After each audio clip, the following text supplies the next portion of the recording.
haters, man, I treat them like the enemy. Had a couple traitors, man, but now they know the penalty. I tell them, see you later, fam, I do not need this jealousy. I got no time for failure, man, I wanna leave a legacy. I lock in and I'm sold out, pop up for the whole crowd. I got this, I roll out, I promise, have no doubt. I'm all in, here I go now, call in, you ball out. Take hostage, the pros now, they novice when I throw down. We gon' make it all the way. We don't care what they all will say. Don't listen to the hate, no. Listen to my fate, yo. Destined to be great, yo. We gon' make it all the way. We don't care what they all will say. Don't listen to the hate, no. Listen to my fate, yo. Yeah, we like to go. Put me on ESPN, yeah. Put me on top of the tent, yeah. I like to get in again, yeah. No, I ain't here to make friends, yeah. Taking it straight to the bank, yeah. I'm like a shark in a tank, yeah. And if your girl misbehave, yeah, I'll give your girl like a snake, yeah. That's making me out of my head, yeah. I don't belong in my bed, yeah. I should be famous instead, yeah. I will not stop till I'm dead, yeah. Never let them hate, tell them I'll be great. It's gotta be my fate, you can take it to the bank. I just wanna get it while I get it. When I get it, I'll be damned if I'ma let it get away. Without a fight, I got a plan, yeah. We gon' make it all the way. We don't care what they all will say. Don't listen to the hate, no. Listen to my fate, yo. Destined to be great, yo. And we gon' make it all the way. We don't care what they all will say.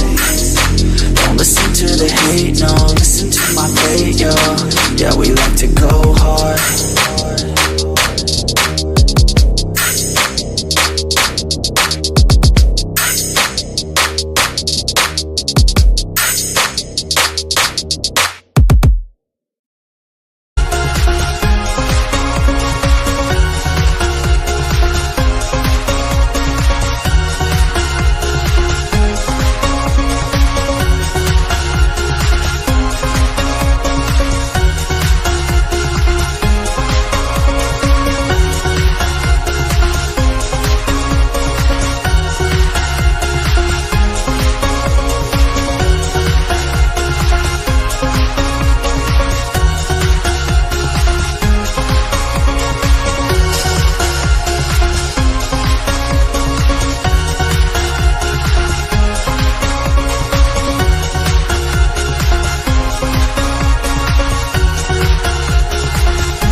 I wake up every minute with the fever dreams. I push my mind to a limit where it needs to be. I work blind, got vision I don't need to see. I'm picking mind over matter, I believe in me. I need to find more hours in the day to breathe. Need to find more power in the way I be. And when my mind turns sour with the painful scenes, I need to scream out loud, I can't stop me. I wanna be the greatest like Rocky. You know I leave them all hating like a hobby. I'm out here making moves like a lobby. And if you ain't with me, it's your loss, see. I got my mind on the facts, I'm a python, grab what I like real fast. Stroke until I have everything I attack, everything that I lack, everything that I want and I see, matter of fact. Cause I'm my own worst enemy. Only if I let it be. I can control anything if I can just think carefully. I control my destiny. Deep up in my mind I manifest it. Every morning I wake up obsessed and everything I do the best. And deep within my mind you know I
if I let it be. I can control anything if I can just think carefully. I control my destiny. Deep up in my mind I manifest it. Every morning I wake up obsessed, and everything I do the best. And deep within my mind, you know I'll always manifest it.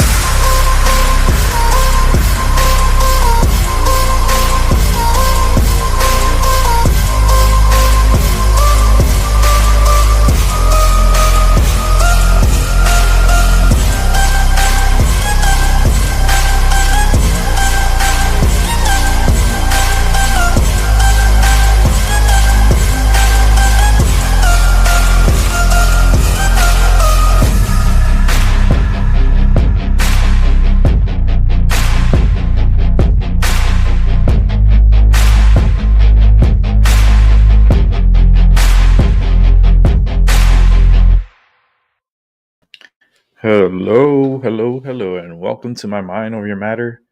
My name is Rick, and let's go ahead and turn on the cameras. Whew. Today was a horrible day. This rain is not helping me. The internet is going to be acting weird because of the solar flare that's hitting Earth. Well, it's been acting up with the internet. A lot of people have been having problems with their channels. So I know I'm going to be having problems with mine, and I apologize ahead of time, but that's just where we're at right now. Um, we're in the control of the sun, and the sun controls us. Say what's up, Albie. What's up? And what's up, Terry? How you, man? How you doing? We got an inch of snow. You got snow over there? Shit, we ain't nothing but rain over here. That shit sucks. It hurts my body so much. I was so miserable before starting the show that I started the show late because my internet was acting a little weird and I wasn't feeling good either. But I was like, nah, I'm going to start. Oh, yeah, you are getting snow. That's cool. You are getting snow up there. Not over here where I'm at. We're getting fucking rain. Oh, but that's nice. You guys are getting snow up there. Yeah, it's too warm. It was a warm day here. Warm is like 44 degrees today was our warm. So, in order for it to snow, it definitely has to be below 32 degrees for us to get any snow. And today we were at 44. So, no snow for us. When are we going to get snow? I want snow for Christmas. I really do want snow for Christmas. Fuck that. I could hold off on the snow for now, but I want motherfucking snow for Christmas. That's the universe. I want the universe to bless me with at least snow on the ground for Christmas. That's all I want. May have to go up to Terry to go see it. Because not over here, not on this side of Connecticut. Damn, man, that sucks. But it's okay. We'll live. I hope everyone, like I said, I hope you guys had a good day today. Me, I'm just suffering right now. Anytime it rains, it's kind of like pours inside of me. And what I mean by that is like pain, pouring pain inside of me. And my knee started hurting. My left knee. I was like, oh no, not my fucking knee. And it's just been feeling weird, my left knee. So I hope nothing's crazy happening. But that was a really sharp pain that I had in my knee. And that sucks. But as you saw in the beginning of the show, you saw the helicopters boarding a oil tanker. So the oil tanker got boarded by our military today. And I do got a story pulled up for that. So let's go ahead and go right to it. And let's go ahead and start this up and let's watch. It was breaking news as President Trump announced it. We do know that according to the Associated Press and according to that news conference, President Trump says that the United States has now seized an oil tanker off the coast of Venezuela.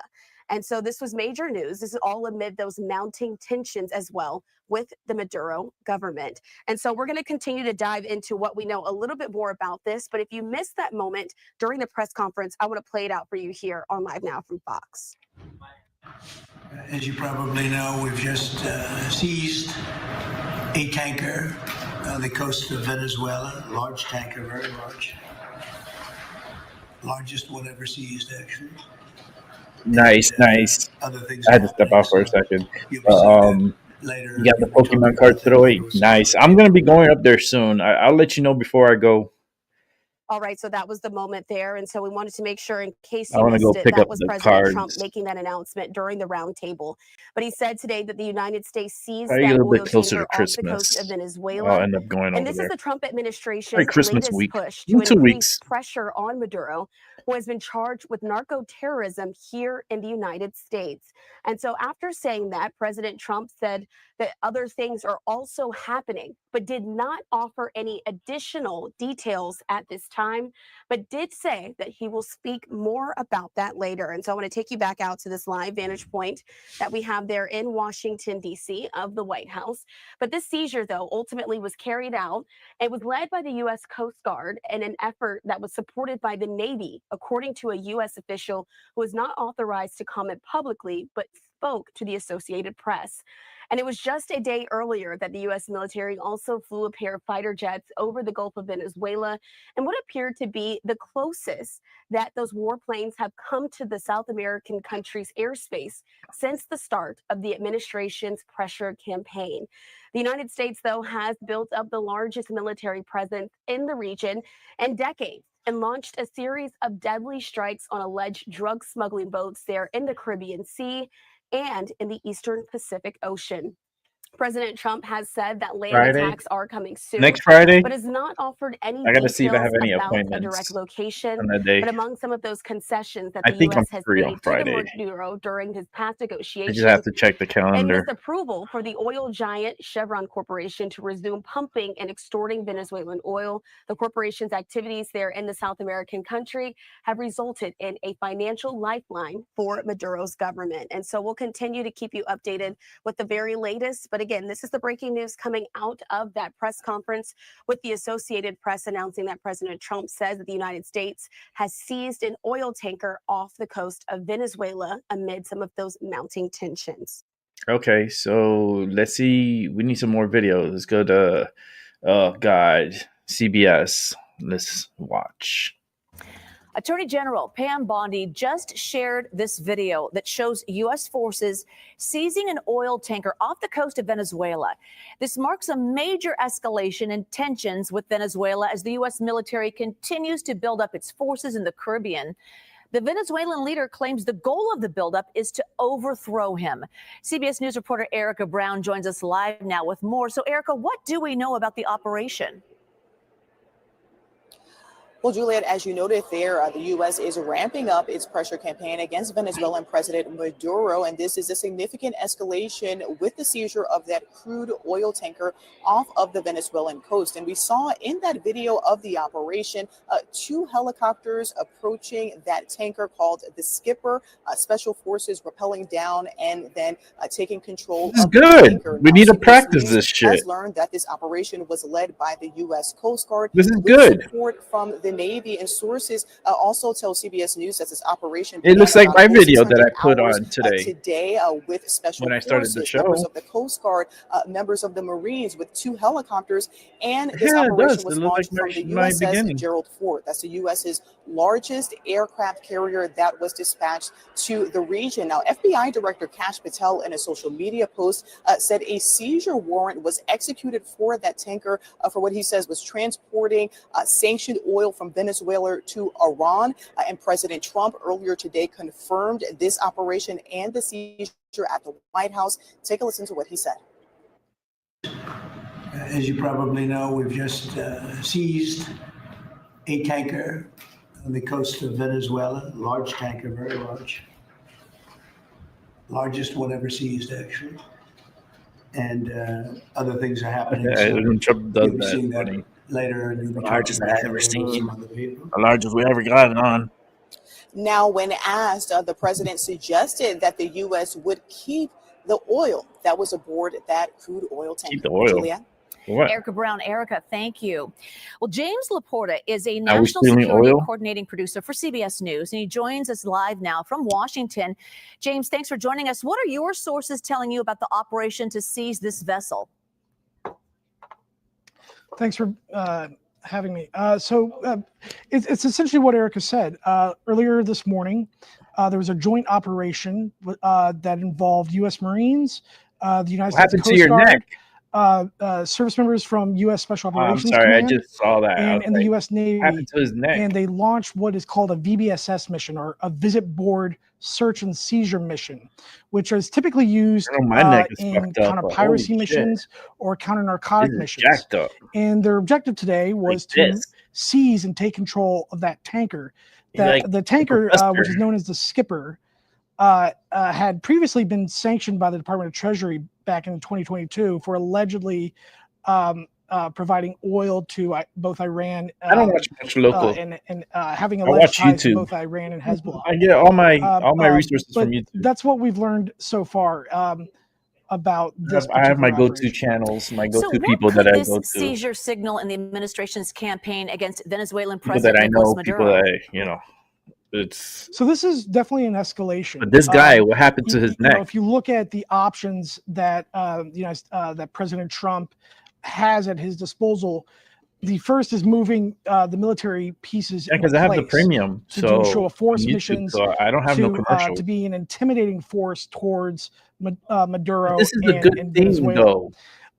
You know, we need to Secondly, do this is more the options of and do an what we've inspection. seen since Make sure September, there's no which is the drugs striking of being alleged drug transferred, boats or coming being, out of Venezuela. in those ships. Now you have the seizure of this tanker, which could possibly be a blow to President Maduro and his I know, economy right, if Terry? he's not able to That's bring the first thing I saw. I funds thought he was to part the of like Venezuelan Beetlejuice or economy something. from the sale of that oil. Remember Beetlejuice, the guy James like Laporta. the James, Paul Bear thank you. that walks in Beetlejuice at the end? That's why I thought he was. That was creepy. All right, let's keep it moving. We got more video of the helicopter seizing an oil tanker here off of Venezuela. So we got U.S. military and the DOJ seize oil tanker transporting sanctioned oil from Venezuela and Iran. So, man, that's a small ass rappel. I thought they would rappel a little bit higher, but the helicopter got pretty close down with the guns drawn. I'm pretty sure the crew is taking a shit. Like, what the fuck is going on? And I guess now we're in the business of piracy. I guess we're becoming pirates. We're gonna take your oil. Yeah, that was pretty wild, huh? Listen, we're gonna be starting. So that's why Trump says our prices are gonna come down. Our fuel prices are gonna come down. Everything's gonna come down because we're gonna start stealing the oil from the tankers. We're gonna start stealing tankers, and we're gonna start mass producing and selling the oil back to other countries and get that money and give it to us as Americans. I wish, but no. I don't know that. I don't know. Let's see here.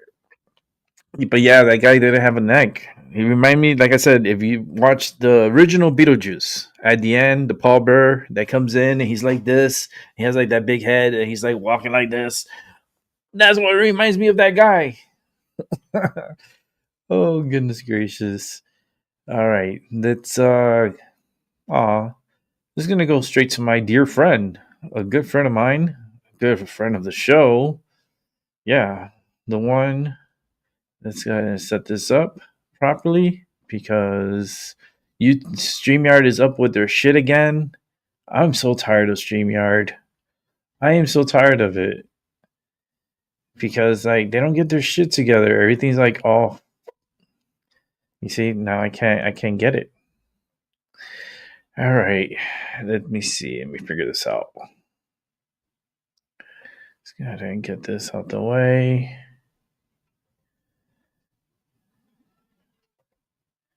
All right. All right. So Let's do this all over again. Yeah, when it starts glitching and start doing little weird things, that's either StreamYard or the internet or something. I know it ain't my fault. I just come on here and produce. That's all I do. All right, let's check this out. A good friend of the show, Tyson De La Cruz. Let's watch this episode. Chaos on a Tucson street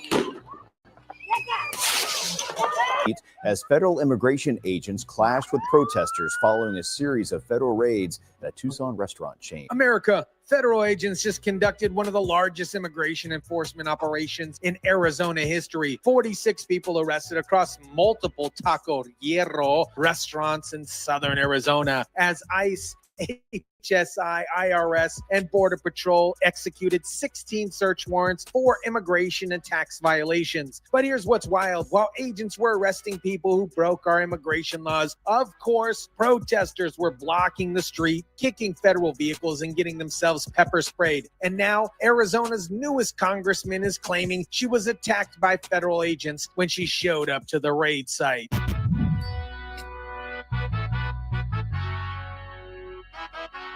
New developments right here in southern Arizona, where a major ICE raid unfolded earlier today. What is up, guys? Tyson De La Cruz here. Thank you so much for rocking with me. This story perfectly shows the insanity of how Democrats respond to immigration enforcement. They literally try to block federal agents from doing their job, then cry victim when there are consequences. Let me break down exactly what happened across southern Arizona. Federal agents from ICE, Homeland Security Investigations, and the IRS and Border Patrol executed 16 search warrants at Taco Hierro restaurants, 4 in Tucson, 1 in Sierra Vista, and 1 in Casa Grande. ICE says that federal agents were executing 16 search warrants in southern Arizona today as a part of a, quote, years-long investigation. 46 people were arrested on immigration violations. Think about that number. Wow. 46 people working at these restaurant locations Wow. around the country illegally. This wasn't just a couple undocumented a lot of people. workers. This was systematic employment of illegal immigrants across multiple locations. ICE says this is one of several sites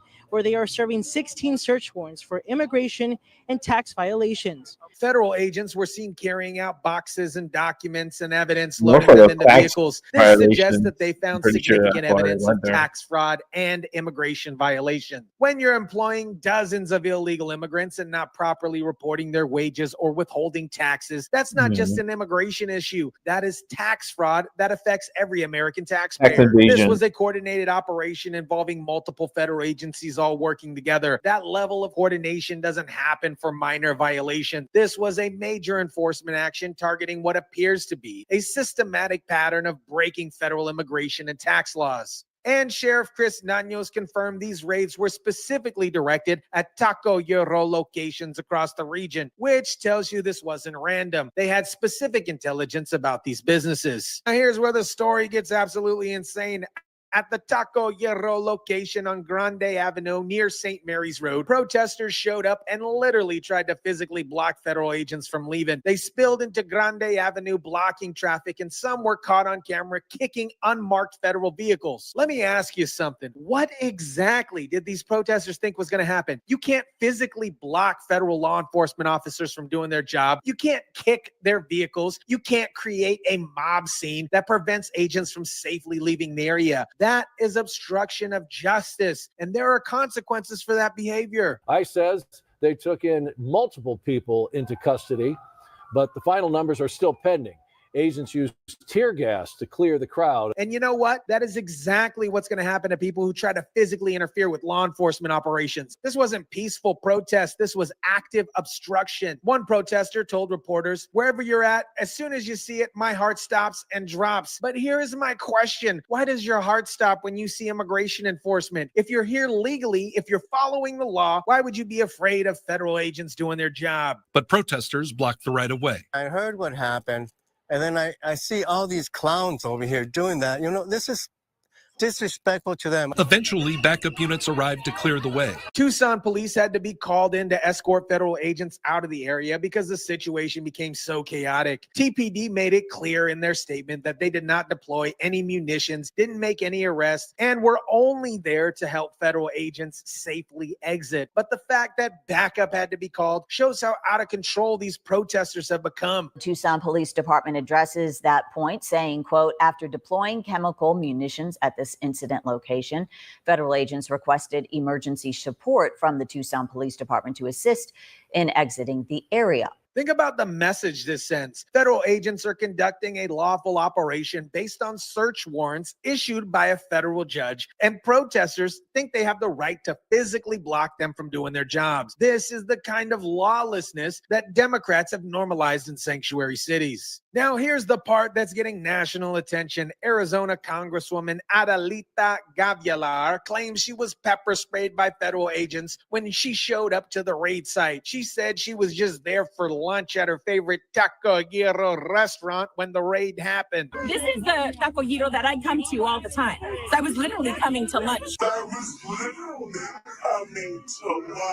But here's what the video actually shows. Gavilar wasn't just an innocent bystander getting lunch. She was in front of the crowd confronting federal agents. She was part of the protest that was blocking agents from leaving. And when agents deployed chemical munitions to clear the crowd, she was in the vicinity. Representative Adelita Grijalva was at that location and claims she and her staff were pepper sprayed by federal agents when she identified herself as a member of Congress. I was literally coming to lunch. A Homeland Security official confirmed that Gavilar was not directly pepper sprayed, but was in the vicinity of someone being sprayed. That is a very different story, my friend. Yeah, it is a very different story. She claims she was targeted as a member of Congress, but the reality is she put herself in the middle of law enforcement operations and experienced the consequences of being part of a crowd that was obstructing federal agents. Was sprayed in the face. When are these people going to be like under arrest? Coming to lunch. Pushed around by others when I literally was not being aggressive. I was asking for clarification, which is my right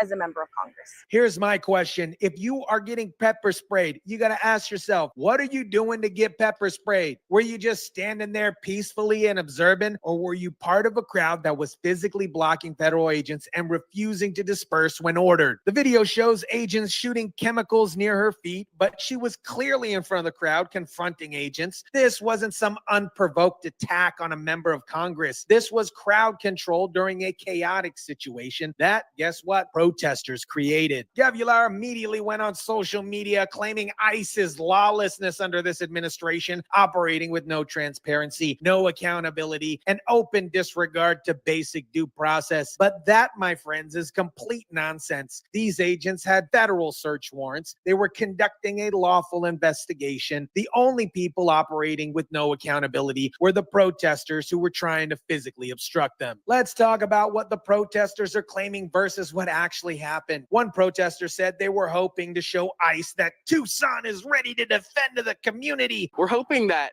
it shows ICE that Tucson is ready to defend the community. We are ready to defend and, do our best to save our friends and families from being abducted.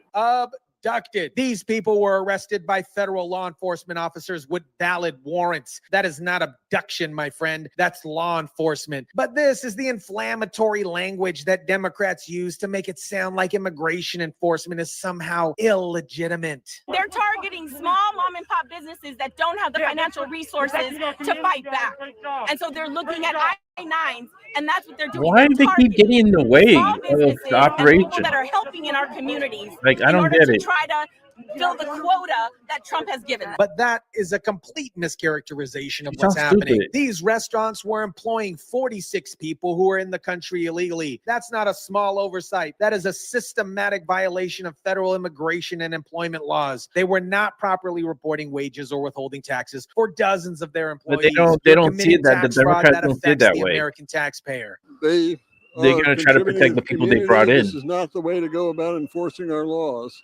wherever you're at, as soon as you see it, your heart stops, it drops. These protesters want to frame this as federal agents attacking innocent small businesses. But the reality is these businesses were breaking federal law on a massive scale. They were undercutting legitimate businesses that follow the rules by employing illegal workers at lower wages without proper tax withholdings. Think about the American citizens and legal immigrants who are trying to find work in these restaurant industries. How are they supposed to compete when these businesses are hiring illegal immigrants? This isn't about compassion. This is about enforcing law and protecting American workers. Tucson Mayor Regina Romero issued an official statement condemning the operation, and her response perfectly captures the insanity of Democrat sanctuary city policies. Under the Trump administration, unidentified federal agents often intentionally wear clothing with vague words like police to purposefully confuse the public. The mayor claimed that federal agents wear vague clothing to purposely confuse the public, but the Tucson Police Department issued a statement making it crystal clear. All TBD personnel were in full dark blue patrol uniforms. The federal agents were in their own tactical gear. There was no confusion about who's who here. ICE will wear police badges, but you will know that they are not our police officers because our police officers show their faces and their names. Think about what she's saying here. She was proud that Tucson police refused to cooperate with federal immigration enforcement.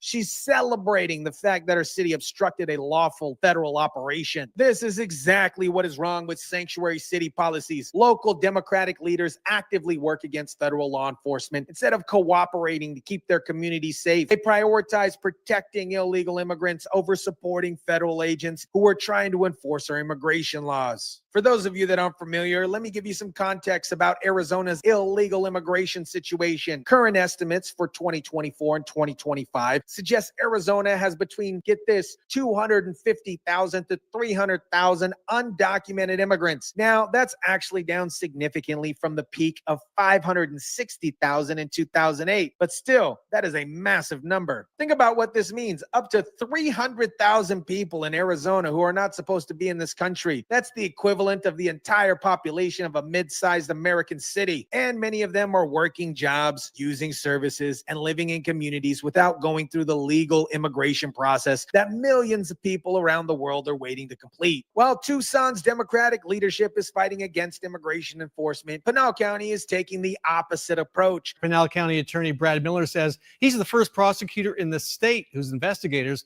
will be working hand in hand with federal immigration authorities. Miller says ICE will get the help of 10 local investigators and his office will get more crime-fighting resources. The focus will be on violent crimes, crimes against children, human trafficking, and drug trafficking. This is exactly the kind of cooperation we need between local and federal law enforcement. Keeping our communities safe has to include every resource at our disposal.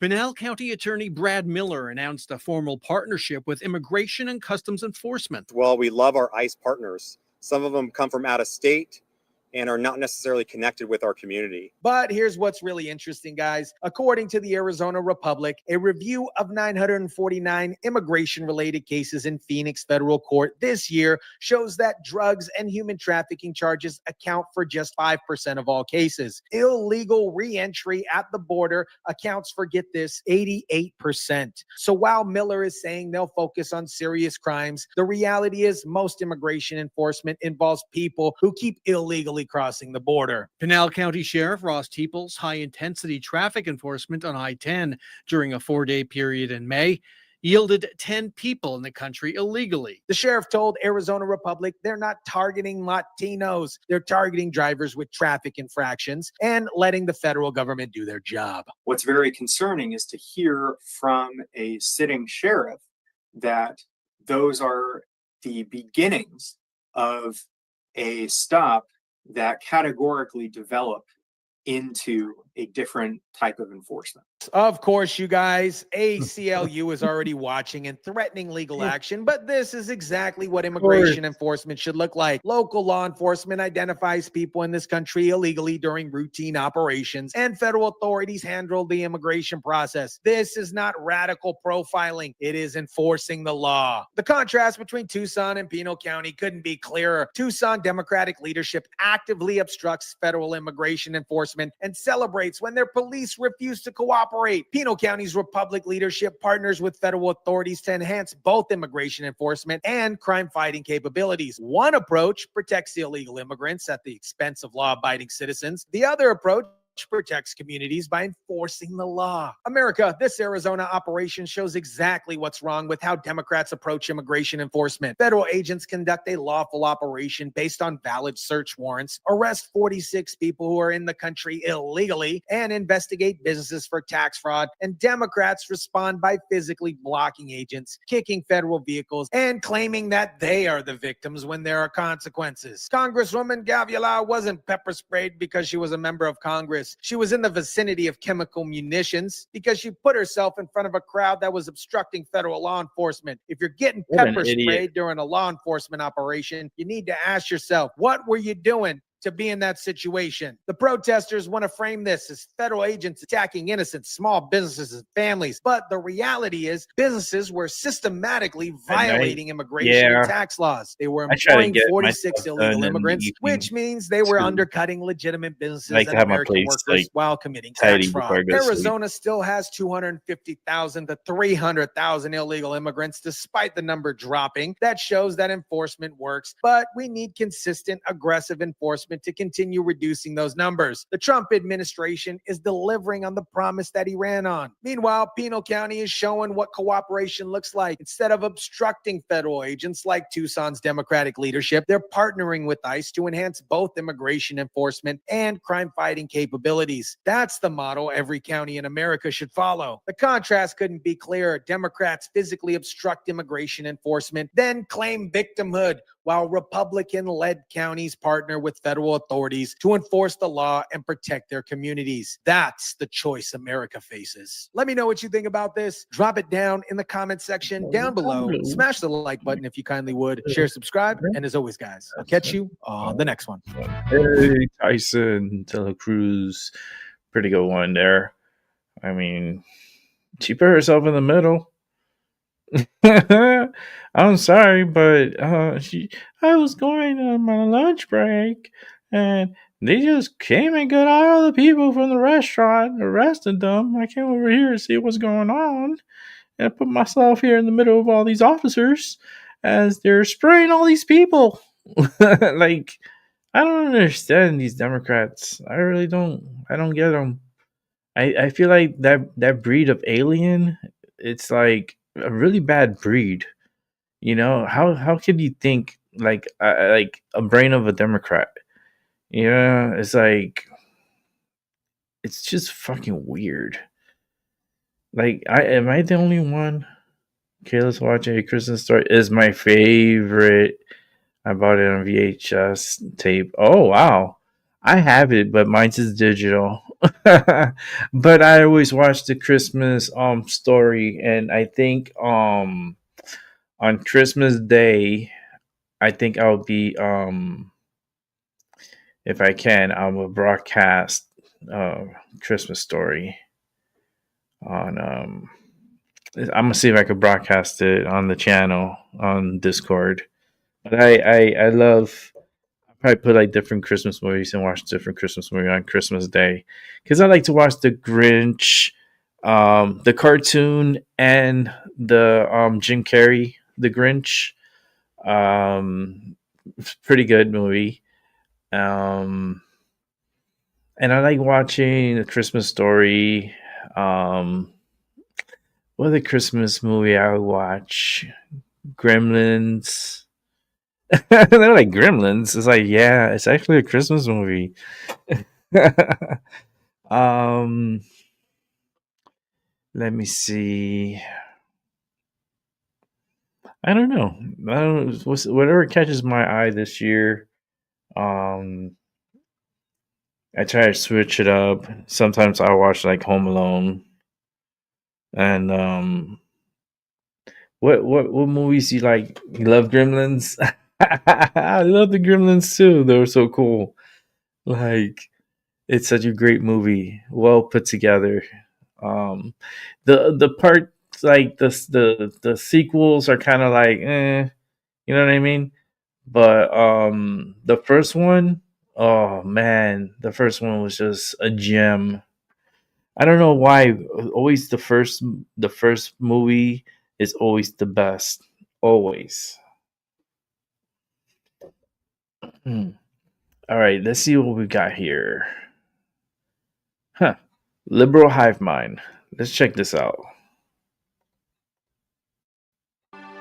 Hey guys, welcome to the Liberal Hive Mind, a channel solely focused on exposing the abundant hypocrisy of the left. And here's your meme of the day, brought to you by 5mind.com. Oh, this is going to feel especially good to say, to use their own damn words against them. Just like how it's so satisfying to utter the words, quote, no one is above the law. Well, in this case, if you're looking at Ilhan Omar here, we just got to say it seems like the walls are closing in. I don't know what happened. Walls closing in on him. The walls closing in on him. The walls are closing in. The walls closing in. The walls closing in. The walls. You know, for years, she's sold herself to the country as this poor refugee girl who's done everything right in her life. She's made all the right decisions of good moral character, the right person to serve in Congress. In fact, she's the voice I'm of looking the forward to oppressed. part That's 2. the whole image, right? But I think now we're getting closer and closer to conclude something a little bit different. I'm here. living I think it forward turns to out watch. that the oppressed refugee is really I would a have wolf to in say sheep's clothing, as it seems she hasn't actually Spaceballs helped anybody, part not even 2. those of her own community, with all these fake freaking programs May the supposedly swords feeding be children with in these you. Somali neighborhoods. That's Meanwhile, the the whole one thing was I- a front. Now it I'm seems the looking only forward person to she's the- ever helped is herself. The reports are getting pretty damning here, as it seems Ilhan Omar might have used all her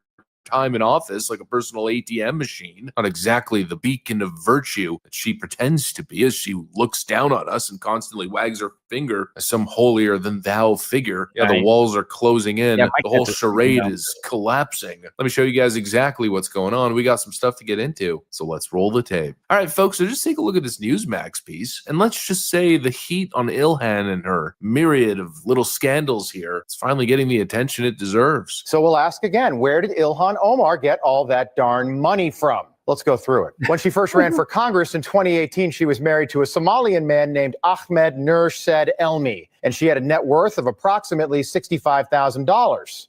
Not a ton of money, but $65,000. By 2020, a whole 2 years later, Ilhan had already divorced and remarried another Somalian man by the name of Ahmed Aladizian Herzi, and her net worth was still right around $65,000. Yet just 4 years later, she was divorced and remarried again for a third or perhaps a fourth time. We don't know for sure, because Omar likely married her brother at one point to get him into this country illegally when she came here from Somalia, which, by the way, is a federal crime, and she's serving in Congress. And nobody talks about She's serving in Congress. So by How is she 2024, not under Ilhan's married arrest? to a new That's person, the a problem. white guy named Tim. There's Tim Minette. And Tim is not a rich man, but now he is. Tim's rich now because somehow over the course of the last 3 years, Ilhan Omar's net worth has skyrocketed to over $30 million and counting, Oh my meaning she God. went from having right around $65,000 to $30 million Wow. in 3 years. Think about that. Powerball drawing is tonight. Wouldn't that be wonderful? Ilhan Omar did not win the lottery. Bernie Madoff was cheating, and he still wasn't doing that well. That is a 46,000% increase in corrupt. less than 3 years. Now, how do you suppose that happened? Do you really expect us all to believe that she just played the stock market like she's got a great investor and they just got kind of lucky over the course of the Biden presidency? Bullshit. And why are we the only ones asking these questions tonight? So once again, where did Ilhan Omar get all that money? And why is she trying to make Americans feel bad for Somalian criminals? The claim is that Ilhan Omar's gone from $65,000 in net worth to now I hope he $30 makes it million to in under 100. 3 years while sitting in Congress. And this is happening right as the biggest welfare fraud scam, possibly in American Such a great history, actor, is too. happening Mel in her Brooks. district. And they're really reporting it great as actor. such. All this will be investigated very thoroughly because there's really a national spotlight on Minnesota and all Actually its funny. problems. I mean, this is a scandal that is by far the biggest in state history. You got all this happening, the people being robbed blind, and somehow her net worth balloons an absolutely absurd amount. I mean, the amount of productivity you would need to make $30 million in 3 years the amount of product you would have to sell, the idea that Ilhan Omar, her simple political brand and genius decisions, has generated that level of value in simply 3 years, it's unbelievable. It's unexplainable. And yet, of course, the defense this entire time has been racism. But just as I've been saying, we're not playing these bigotry games anymore. No more protected group immunity. So the Somalis are the real victims. Yes. So her father was a colonel in this Islamist communist Somali regime that the UN accused of committing war crimes and disgusting human atrocities.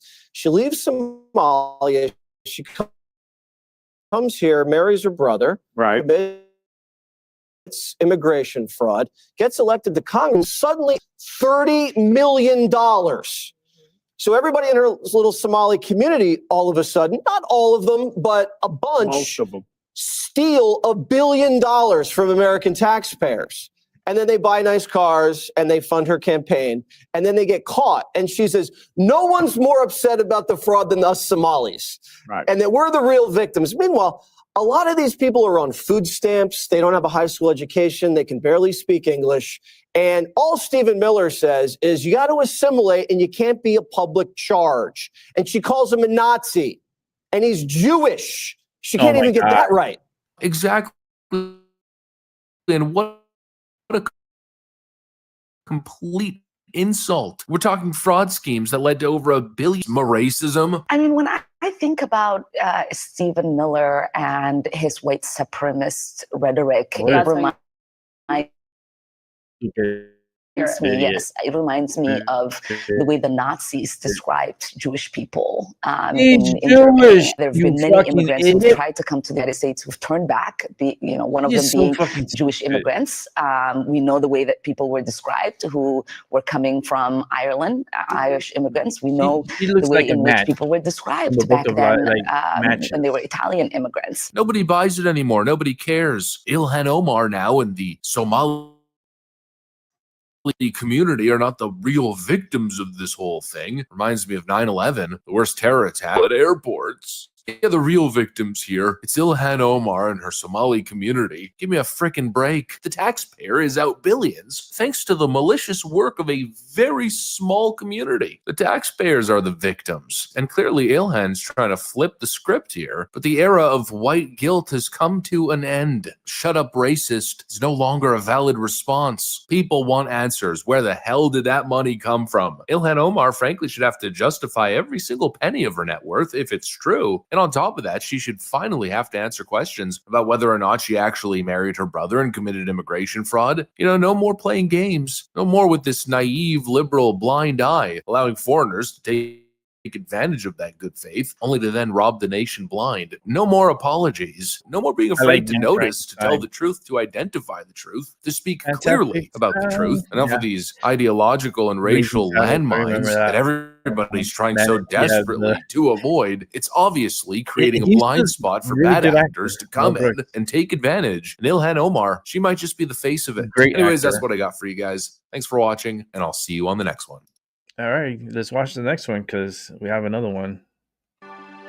Hey guys, welcome to the Liberal Hive Mind, a channel solely focused on exposing the abundant hypocrisy of the left. And of course, here's your meme of the day brought to you by 5mind.com. A lot of people talk about the harm that mainstream media has done, and right away your brain goes to fake news. And that's totally valid, but I think we have to take it a step further and really talk about the effects of what the mainstream media is doing with their constant fake news, fake outrage, hysteria pipeline. I think you could argue over the last 10 years, we've basically witnessed a full-blown emotional collapse of a good chunk, maybe close to half of the country. We've essentially watched the modern left adopt this sort of new age secular religion, the cult of leftism, the cult of woke, and it's clearly a religion of hate where they've placed Donald Trump as the devil. President Trump is not just a regular politician to these people. No, he's some sort of supernatural evil force that has to be constantly talked about and obsessed over, schemed against, resisted. They've created this whole cult of conspiracy theories and cult of fear. And so, of course, if we're going to talk about this, maybe I could actually simplify it. If we're going to talk about Trump derangement syndrome, then of course we got to start at the source with patient friggin' zero. That's Rosie O'Donnell. She was Trump deranged before the term was even coined. And actually, we've got an update from her therapist of all people. Let's talk about Trump derangement syndrome, shall we? We got some stuff to get into, so let's roll the tape. All right, folks, so take a look at this headline right over here. Apparently, Rosie O'Donnell's own therapist told her to, quote, detach from Trump for 2 days. Just see if you could do it for 2 days. And according to sources, she couldn't even make it 2 hours. You know, what was the purpose of isolating yourself, of casting yourself in exile in Ireland? As the Washington Post writes, Rosie O'Donnell's life in exile. What's the point of disappearing because the orange man's so bad, and then you're chronically online and obsessed with everything that he does? Can't even last 2 freaking hours without seething at the orange man and his latest shenanigans. But, you know, I think this is the perfect story to kind of set the tone, because this is Trump derangement syndrome in its purest form. And it's actually a very interesting phenomenon because it's not organic at all. Of course, we know it's a widespread phenomenon. There's millions of people who suffer from this mentally debilitating disease. But, you know, they didn't catch this disease from a Chinese mosquito. No, I don't think mosquito soup was involved here in spreading this virus. No, this virus is totally engineered. The source comes from the media, from Hollywood, from big tech, from the algorithms, especially before X bought Twitter. I mean, I used to rant about this almost every single day, especially as I'm monitoring my boomer parents and some of the other boomers around them. They're not exactly tech savvy, and you could just tell on your phone's curated news bulletins, on every social media algorithm with all the trending tabs, the entire media apparatus, the entire thing was one big organism that was flooding people's feeds with the most wildest of Trump deranged conspiracy theories. Every week it was a new big bombshell, phony scandal, insider source, a leak, a whistleblower, a major accusation, a lawsuit, a case, a criminal investigation, a multi-year FBI-led coup. And people were being bombarded with this stuff from all these supposed authoritative sources that they had trusted all over their phones, their emails, just getting notifications and pop-ups. Donald Trump works directly for Vladimir Putin. And, you know, the fact is that some people have the ability to critically think better than others. You got a lot of people who snapped out of it, or they understand what's going on. They understand the partisan games that the media are playing, and they kind of just accept it as a, let's call it like a necessary evil in their mind. It's just politics. But then, of course, you got the diehards. You got the people who can't process these false realities that are being created here. No, they just buy the headline hook, line, and sinker, and they get hit enough times. They get enough fake news, Trump deranged booster shots, and all of a sudden, you get some media-created abomination. All of a sudden, you get people who devote their entire lives to this anti-Trump cultural phenomenon. Of course, you have a massive cultural sphere that's pushing it and reinforcing it every single day. Every celebrity, late night talk show, all the Marvel actors. Oh, Donald Trump is literally Hitler, bro. Every washed up comedian pushing the same lowest hanging fruit garbage comedy. Ooh, orange man, small hands. And of course, you got the bandwagoners who can't think for themselves. No internal monologue, it seems, who just join the resistance. And, you know, you could think at the back of your mind what a ridiculous phenomenon that is. You could scoff at it, get some chuckles, laugh, move on. What a bunch of pink-haired freakazoids engaging in whatever Antifa voodoo ritual they're up to this time. And while it is funny, at the end of the day, this is not something to be dismissed. This is a phenomenon that's been unleashed that the worst of the worst are clearly weaponizing and taking advantage of, and it's going to lead to disaster. And you know, it's crazy because I say that as if it hasn't already happened. We're already in the disaster zone. Charlie Kirk was murdered in September. And so you see what this deranged environment is producing. The way people are being radicalized with this non-stop IV drip of anti-conservative hysteria. You know, actually, I got a clip that went viral 2 days ago that I think is going to kind of help me make a point here. Dude, this is evil to do to me. Very evil. No reason to feel bad for this guy. But yeah, okay, I don't want to get too into it. Okay, don't want to get too woke. Don't want to get too woke. But I mean, how much?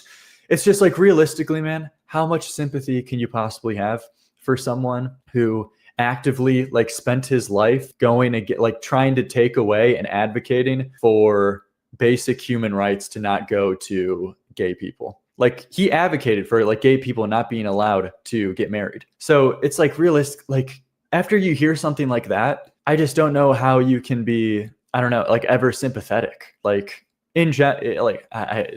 like, come on, man. I mean, listen to that. You're basically hearing somebody justify political assassination, or at least it's very easy to assume that they feel Charlie Kirk's murder was justified, or it certainly doesn't bother them because He was so dangerous because he openly opposed gay marriage. Listen to that. A perfectly acceptable, perfectly benign, just counter-social position is enough for them to feel absolutely no remorse in your political assassination. It's insane. And it represents, I think, the whole. This is what we're dealing with on the left. They're being told their rights are being taken away. It's 1940s Germany. Every single day they're being bombarded with over and over and over again. And it gets to a point where you just become radicalized. You become so part of the left-wing mission that I guess your reality gets warped to an extent where a president wanting smaller government, less foreign involvement, more American manufacturing, less taxes, a secure border, that now becomes 1940s Germany. What was basic classic liberalism in a lot of ways is now Adolf Hitlerianism, and it justifies Donald Trump being sent to prison for life, impeached. So many people wish death upon him after that failed assassination attempt in Butler, Pennsylvania. They truthfully believe that he deserves it because he's so evil, they've convinced themselves, because he wants lower taxes. Like, just think for a second how deranged they are. We're living in a fascist state. This president wants to give us more rights and more freedom. It's idiotic. And yet the media, the entire leftist apparatus just feeds into it. Hashtag no kings. Trump's Gestapo on the street. He's now a war criminal, bombing those poor Venezuelan fishermen. He's disappearing people on the streets. They're feeding into the hysteria over and over and over again. They're warping people's minds. They're ruining people's lives, ruining people's mental health. And in some cases, it has clearly disastrous consequences. Anyways, that's pretty much what I got for you guys. Thanks for watching, and I'll see you on the next one.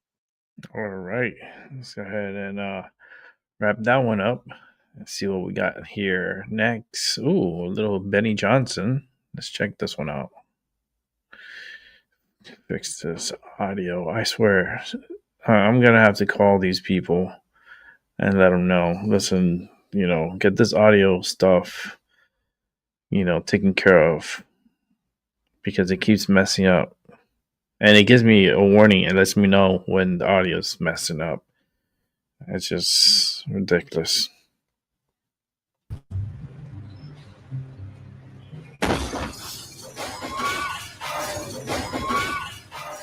What's up, guys? It's Benny. Tucker Carlson is on the record saying he's not going to speculate about Charlie Kirk's murder and the events surrounding it, yet leave it to Theo Vaughn to elicit out of somebody their darkest and deepest secrets. And here it is, ladies and gentlemen.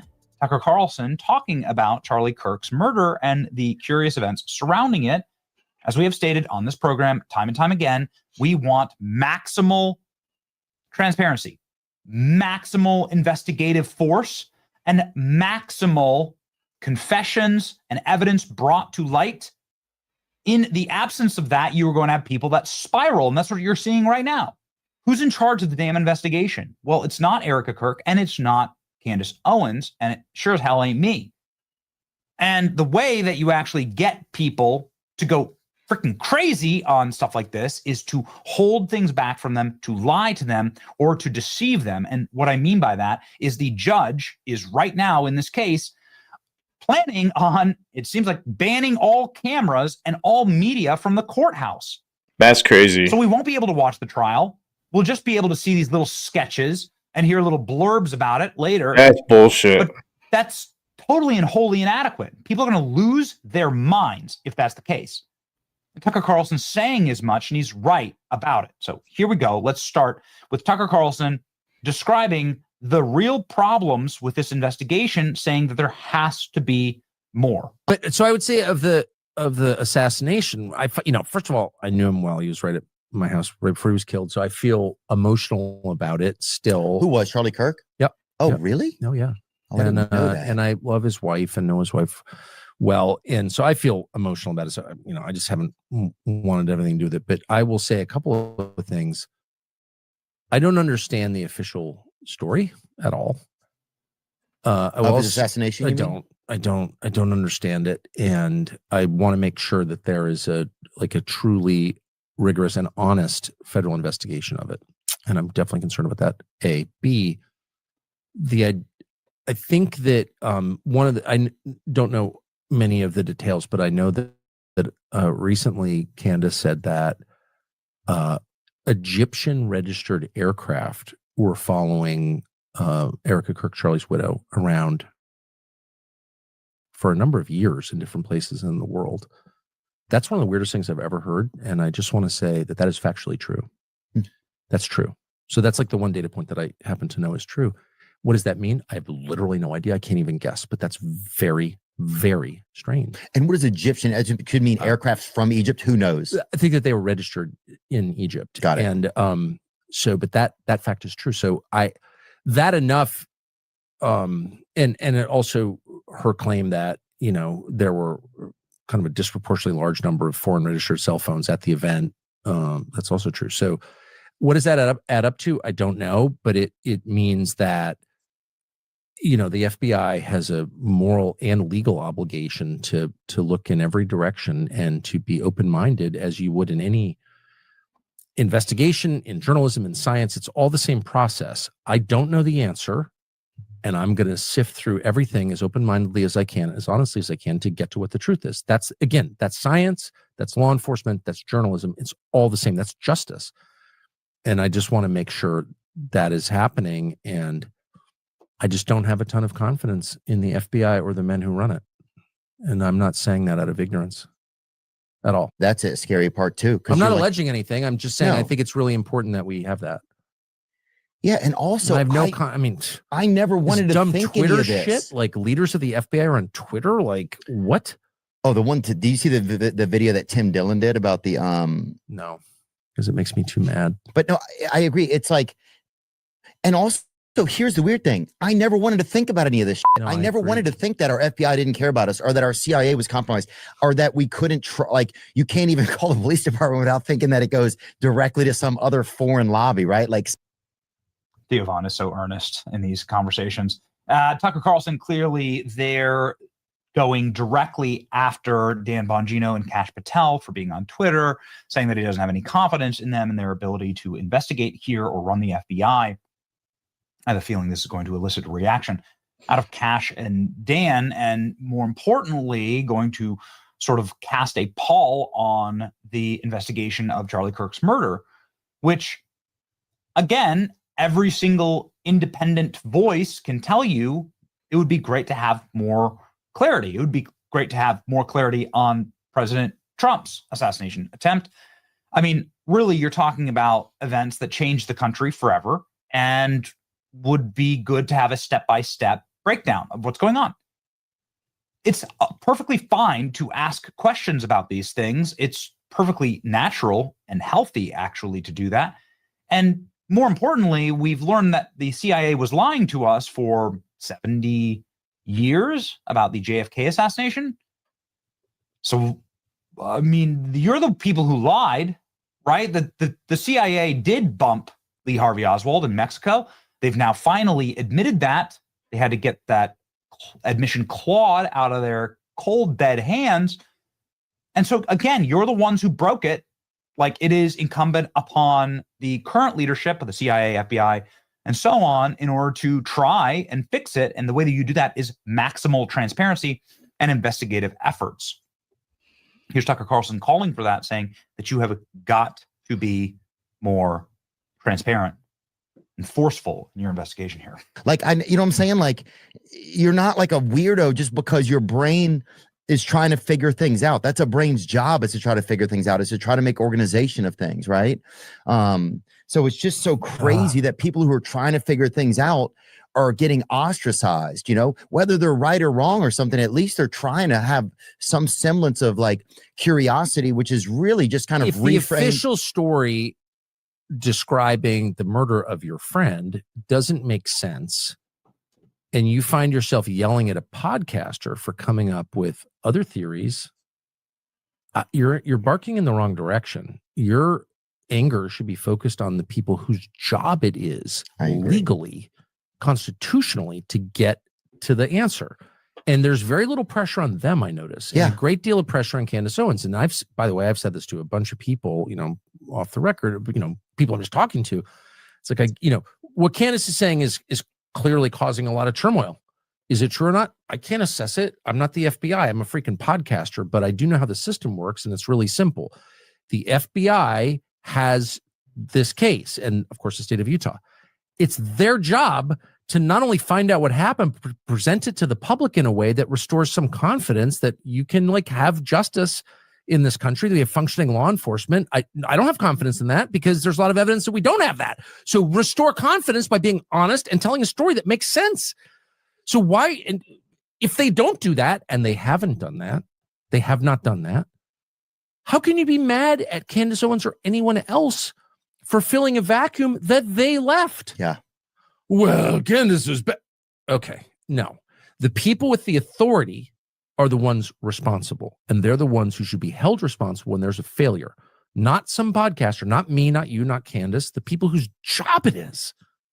Talk about, and it's always that. It's always like, you say, well, I don't know why Israel's committing genocide, and God's like, shut up, Theo Von. It's like, shouldn't you be mad at Israel for committing the genocide? No. Yeah, or shouldn't why am I the one even asking about it, dude? I'm just a curious tard, dude. You know what I'm saying? I'm trying my best, but dude, I couldn't agree more. You know, again, I love Theo Von. He's just such an earnest individual. Makes him great at this kind of stuff. It's like a Labrador. You don't want to disappoint. Anyway, Tucker Carlson addressed It's a cool laid back setting one though. final Like time in Tucker's this at. podcast, and the Very laid leadership back. around it and the I like it. conversation. This was good. But anyway, here's what I am concerned about. A lot of things. One, he acted alone. Tell me how that worked. I don't, none of us really act alone. It's hard to go anywhere by yourself too. Thank you. Exactly. You acted totally alone. Okay. You're going to have to prove that to me. It's totally possible. Anything is possible. Weird things have happened. We'll continue to. But that's not my default assumption, and it shouldn't be yours. And their default assumption was we acted alone. Really? Why do you think that? What about life suggests that people typically act alone? When was the last time you acted alone in anything? I don't go, right? So A. B, we know that people had foreknowledge of this because they posted about it on X and said Charlie Kirk is going to be killed on this date, and he was. Is that true? Yes, it's true. Like, were they just guessing? Was it a guessing thing where every day they posted that? Maybe. Have those people been interviewed? Have they been hauled into FBI HQ and had a long conversation with how they knew that? Like, let's get really specific. Why did you post that? Who have you talked to? Like, if I were doing this investigation, because I spent my whole life doing non-criminal investigations called journalism, like, what do we know is true? How do we find out? Call everybody, be open-minded. It's like it's the same process.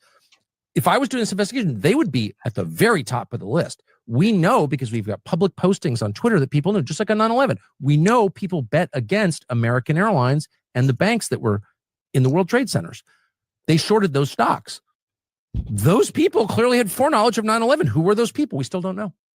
So I would start there. But so you're saying that just the fact that there could possibly be some foreknowledge should be investigated. Well, there was foreknowledge because I saw the tweets. And so I saw at least two that said, everything's going to change when Charlie Kirk gets to the college in Utah. Okay. So those people, I'm not saying they're part of a conspiracy, but there's evidence that they had foreknowledge. Okay. So that's where you begin. And then I could go on. Like, tell me how this guy who seemed normal became a radical trans furry murderer. It's not enough to tell me, oh, trans. I'm not pro-trans, by the way. But was that the guy or his boyfriend? Well, exactly right. Tell me how this guy became so radicalized that he murdered a stranger. I'm not saying it didn't happen. I'm saying I want an explanation for how it happened. Why wouldn't I? I agree. Oh, we can't talk about that because it'll prejudice the jury pool. Really, you've told the world that you have both a confession from him in his text to his boyfriend and the murder weapon with his fingerprints on it. I think you got a pretty solid case. So why is it so difficult to just explain, dude, 9/11, the rubble was still smoldering whenever I was on television on 9/11. So I remember this very well. People are instantly appeared. Oh, this is Islamic radicalism. Here's where it comes from. We're going to invite this guy in from Columbia who's just written a book about it. And like the whole explanation was ready to go. Yeah. There's no even attempt, which is both good and bad, but there's no attempt to explain how this happened. Like that's the key question we all want to know. Yes, I know Charlie Kirk was murdered by gunshot. Got it. Saw it. Why? And they never want to tell you. Yeah. Was the kid on SSRI? Shut up. Oh, you're a Scientologist? And they immediately start name calling you. Oh, you're Candace Owens now? No. Yeah, but if you're just a curious person who wants to know why your friend got killed, Well, It's a that's friend. kind It's of a what I human am. person. That's what I Right. am. That's what I'm saying. Right. It's a human person. Well, that's what Candace is. So maybe, so I have said from the beginning, if you don't like what Candace Owens is saying, why don't you call her and offer a more plausible explanation for what happened? Oh, she's bad. She's bad. Okay. I mean, I like her a lot. I don't think she's bad, but I love her actually. But let's just stipulate she's bad. But why wouldn't you do that? Because I don't agree with some of the stuff that the rabbit hole she goes down, but I don't even know. But I like the fact that she likes to dig in the garden, you know? So it's like, I like the fact that she's curious, and that obviously if people weren't resonating with what she's doing, then nobody would be paying attention. But you know how many places I go, people will come up to me and be like, and I don't think they want to say something to me. They'll be like, I love Candace Owens. Dude, did I say what happened to me in Oslo this summer? I was with my family. Salmon fishing. White Oslo. Some people call it White Oslo as well. It's not very white anymore. I just don't like her delivery. That's all. I'm glad they put up the tweets in that section, because as a matter of fact, there were a bunch of mutant freaks that were celebrating Charlie Kirk's imminent death online. They posted about it, and a lot of them had connections to transgender and Antifa and furry communities in Utah. I would like to know if those people have been interviewed. I think that's a fair line of questioning. Matt Walsh here just seconds ago posting an obvious hole in the Charlie Kirk assassination story is that leftist trans freaks were posting about the killing before it happened. Seemed to indicate that there was potentially even more leftists involved in the plot. If that's a conspiracy theory, it's among leftist radical militants either way. The evidence points to this being the work of one, at least possibly more than one, radical leftist scumbags. They want all of us dead, and they had every reason and motivation to kill Charlie, and they didn't. Tucker saying as much, Matt saying as much. A lot of people sounding off on this. I think it's perfectly acceptable to ask for maximal transparency and investigative force. It's just and so then weird. For updates. I feel like we're living like the Martin Luther King clearest, like assassination, like type of most thing. Damaging like and effective JFK, political assassination that has split the country into, in my lifetime or yours. Since JFK, frankly, you'd have to go back. Oh my God! Political assassination of more weight. So treat it like that. You know, treat it with the kind of investigative rigor that is required. And if you don't do that, then people spiral, and that's why people go crazy. Anyway, I tend to agree with this take. Let me know what you think in the comment section. Okay, thank you, Benny, and let's bring it back to me. Yeah, it's just we're living in interesting times. Very, very interesting times, and it's only weirder. It's only going to get weirder, and you're going to question reality, you know, because now that AI is coming online, pretty much they're giving access to AI to infiltrate all of our history, all of our records, anything connected to the internet, anything put into the internet can be used and manipulated. Okay. So, gotcha, bitch. That's what the internet is going. It's all about. Like AI is going to be like, I got you. Like, we know everything. We know everything about you. We know your spending habits. We know where you go. We know what you do. We know everything. That's how fast like AI is. You know, and it's going to have a profile for each and every one of us. That's why they're opening up these super data bank like facilities to harvest all this, and that's why they use a lot of energy. That's why the people were complaining, oh, but it uses all the energy and the water and so forth. And they're like, you know, we will generate our own energy and we'll make our own little power plant to produce the power we need. And I'm like, I don't know, man. It's stuff that is like not from here, you know.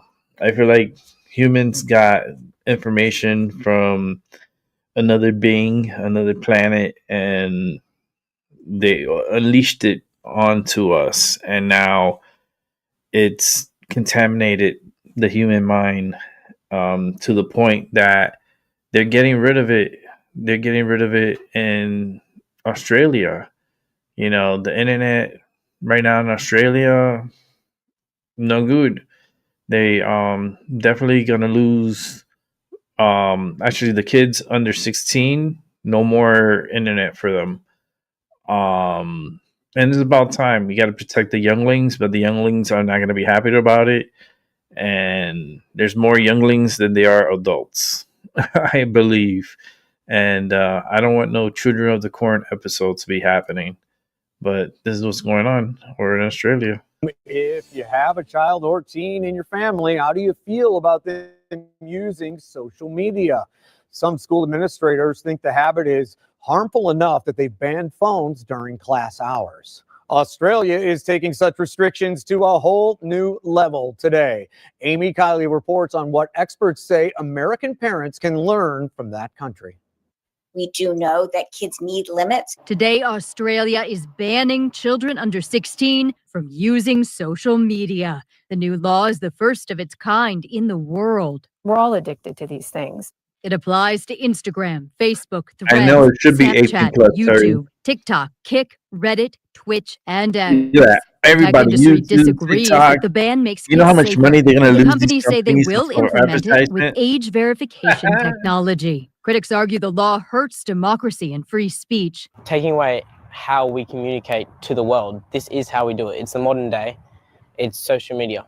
For U.S. parents, some experts see it as an opportunity. They say talking to Hey, kids these about 16, social media is 15-year-olds, important you know, and say young the ban dumb could be a come, conversation starter. It's about helping being teenagers restricted. find self-regulation, find balance, use social media appropriately. Experts say parents should remember social media has both pros and cons. For some young people, it's an important way to feel connected. But We know that excessive use of social media can be very bad for your mental health. And we know that people that are at risk for anxiety and depression, that social media can contribute to this. some critics of social media companies say the ban should be a wake-up call. The inability in our country to regulate and do something about it has led other countries to say, you know, these are mostly American, U.S. companies.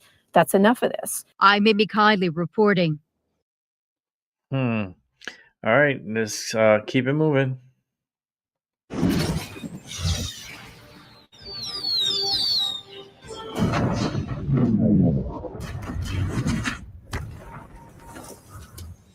What's up, guys? Spenny. If you really want a black pill on the Jeffrey Epstein saga, then look no further than the actual photo evidence of his cell. It looks like This a is all you party. need, really. Because remember, Jeffrey Epstein was on suicide watch, and I thought that meant a padded room, right? Straight jacket? No.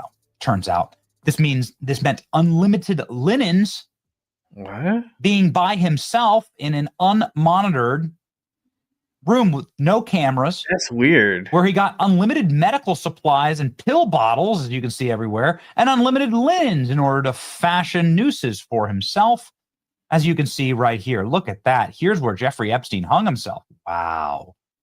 Boy, it looks like he was a real craftsman there with that noose. Boy, how could you hang yourself off of a 4-foot tall bunk?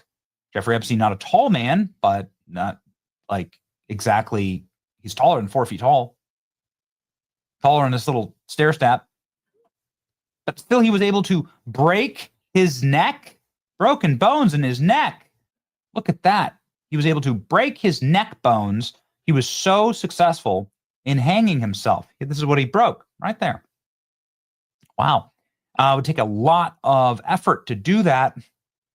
Oh, even CBS News is saying that this is more consistent with strangulation than it would be hanging, because it's really hard to break your own bones. I mean, even a committed sociopath would have a tough time doing that. And Jeffrey Epstein was not in great shape. Shit, back to Never, the checked in even on, to the 80s. I mean, convicted cop killer, 90s. The convicted strangler who was Jeffrey Epstein's. I did great. I cellmate. graduated. I did great. I had a great time in school. I love school. If I could do it again, I would. Got it. A lot of people just have called bullshit on this for such a long time. Tucker Carlson is one of them. Tucker Carlson has had on probably more than any single individual alive experts who explain how it is impossible to break your own neck bones, how this couldn't have happened, and that just the physical evidence, you just don't have to believe anything particularly miraculous. It just the physical evidence alone doesn't lead to the conclusion that Jeffrey Epstein hung himself. Of course, there are plenty of other strange things that happened there. Remember, the FBI said, we released all the footage. No, you haven't. Tucker Carlson speaking about Jeffrey Epstein for the first time in quite a while on Theo Von's podcast today. I encourage you to go over to Theo Von's channel and watch the whole thing. Obviously, a legend in the space, and you should be following Theo Von. But Tucker making a couple of pretty obvious and very strong inclinations that, of course, are being lied to right now. And he's done more research than most on this issue. Let's go. And the Epstein thing, you know, I've never understood what the justification for keeping that information secret. Epstein was murdered in prison. Okay. I know a lot about it. I'm not just throwing that out there. Epstein was murdered in prison. Well, they put him with a cellmate that was kind of a crazy, like, former police officer, right? Yeah, a former police officer killed a number of drug dealers. I'm not saying that guy did it, but I'm saying, well, I asked Bureau of Prisons. Theo Von knows more. Because I learned all this stuff about it because I know Epstein's brother, Mark, well. And I never expected to go down this rabbit hole at all. The guy called me like a week after his brother was killed. Mark did? Yeah. And so, yeah, I was literally sitting in my backyard in Maine, and he called me, and I don't know how he got my cell. And it ended up this years-long thing. It's not interesting, and I won't bore you with it, but the bottom line is Jeff Epstein was murdered in federal lockup in Manhattan in the secure unit. I think there were only 16 men on the unit, and I think only 14 there that night. I may have that slightly wrong, but it's very small, and it's the most secure federal lockup in the United States, and he got murdered in it. So that raises all kinds of obvious questions, like who has the power to do that? So it's a big deal. And then the attorney general at the time helped cover it up. And I know him. And Bill Barr. So I say that, and he's like, oh, I'm going to sue you. And I said, go ahead and sue me. I hope you will. And what's the answer? Like, why don't you answer? He never will. Well, it turns out, and this does make you crazy, that his father, Donald Barr, is the guy who started Epstein's career, who both gave him his first job, for which he was not qualified, and then got him his second job at Bear Stearns, for which he was definitely unqualified. What is that? Former CIA guy, OSS guy. But anyway, the point is that question of how an American citizen, kid toucher or not, could get murdered in federal lockup in our biggest city. Like, holy shit, that should scare everybody. And then the Attorney General of the United States is covering it up. He admitted, this is the Attorney General, when Epstein was murdered, said, I told everyone around me, we need to make sure the country believes this was a suicide. It's like, you haven't even done a freaking investigation. You're the chief law enforcement officer, and you're telling me the outcome before you even look into it? How do you know that? Because he admitted it in his autobiography. And so I'm not guessing at any of this stuff, okay? So infuriating. Infuriating. The op of Epstein and the damage that has been done to the Trump administration in what I believe is a critical mishandling of all of this is incalculable. You really can track the Trump administration releasing that little stupid document saying, we've investigated and there's nothing else here, right? After telling us there's something else here for months, or there's like stacks of files on my desk, and then like releasing some little pithy thing on the 4th of July weekend. Oh, it's just so dumb. It's so bad. So Tucker's not letting it go. Obviously, neither will we. Tucker Carlson on his own investigation. Call Bureau of Prisons, and I'm like, I want the names of the inmates who are serving on this block, because clearly nobody got in or out of the block. It's right. Well, it also was a question to our prison system. It's like, how would you not know? Like, obviously, this is the guy you have to protect. They did it on purpose, and he was murdered clearly by another inmate. And there is so much. I mean, I did like an hour on this. Anyone interested can look it up. But I'm not a conspiracy nut at all. I've been a journalist my whole life. I've often been wrong, but I've always been attentive to what I believe the facts to be. I think it really matters whether you're accurate. And I've tried to be. So it was not a perfect storm of screw-ups. They never did the investigation into how this guy died. They redressed him in clothes that he wasn't wearing when he died for pictures in the hospital infirmary. All the records of what happened to his body are gone. And critically, we cannot get, and I tried directly by calling the Attorney General's office. I want a list of the names of the inmates. It's publicly available. They're convicted felons, dude. Yeah. This is not secret information, it's not national security information. Why can't you tell me that? They allowed him to be murdered in federal lockup. So leave all the pedo island stuff out of it. And just ask yourself, how can we continue to live in a country where a high-profile inmate can be murdered in our prison system by who's powerful enough to do that? Right. And so these are not only legitimate questions, they're essential questions. And like, we're mad at the people asking them. That's the weirdest thing. Fuck you. Yeah. Sorry, I'm trying to. No, that's one of the. F you. Exactly right. The trust deficit is the biggest thing that the Trump administration has got to overcome. And I just need to be very clear. I'm not totally satisfied. I'm just not satisfied. I'm just a big fan of the administration, but like, I'm just not satisfied with the work that's been done. Try to do that for a week. The trust deficit. No, YouTube. It is a massive trust deficit that they inherited, obviously. Didn't break it, but they own it. And got to be fixed. The Epstein saga proves it. Tucker Carlson, in closing here, I think is a great little bit. You could give him a beeper. On give him a beeper. The fake Hey, world. what the hell that we all is this? live in. If you see the number, And call how it. he was like Jeffrey Epstein was an op, but really he was just like a monster under the bed. It's very unimpressive. And it's better to center your life around family and faith. Punch through. I can tell that you're like in They a can stage play that I was Nintendo. literally last week. And then you get through it and you're like, it's okay. It's totally okay. I was an idiot for believing that stuff in the first place. It's my fault, actually.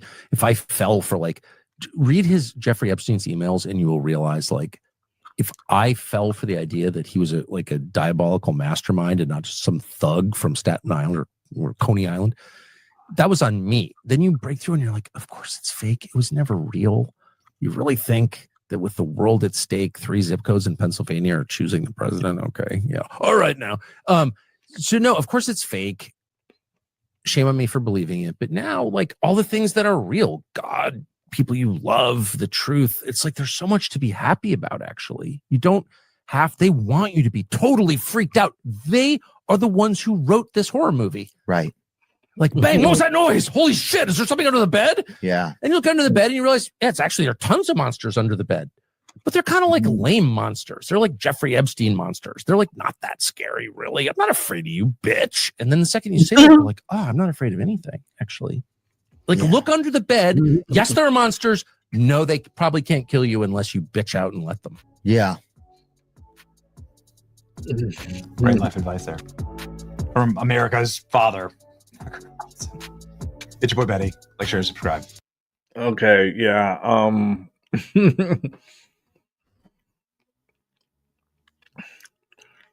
We're living in weird times. And it's so wide open. Talking about weird times. Let's check this out.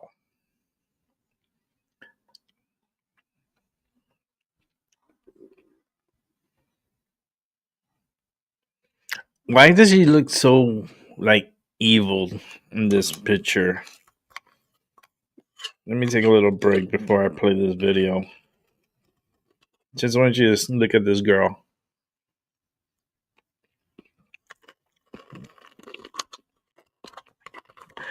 I feel like all the attention, all the craziness, it might be getting to her. You know, she something about her, I don't know. She's just a really awkward character. I don't know. I just don't know. But let's take a look and see. Erica, one of the most alarming things about Charlie's murder was the way that some people in this country reacted to it. Yeah. And not just online. This was an idea that you encountered a lot. And the idea was this. They kind of justified it. They basically said that because Charlie said or believed things that they believed were controversial or even hateful, that he somehow had it coming. What do you say to people who justified his death? You're sick. He's a human being. You think he deserved that? Tell that to my 3-year-old daughter.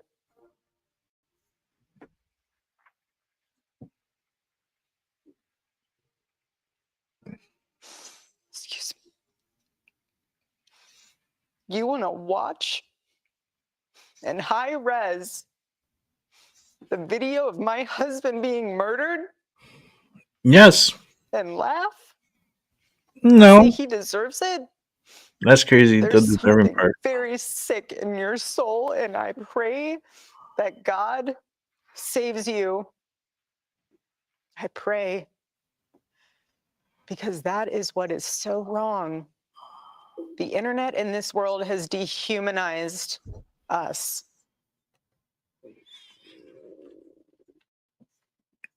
Oh, they paused it.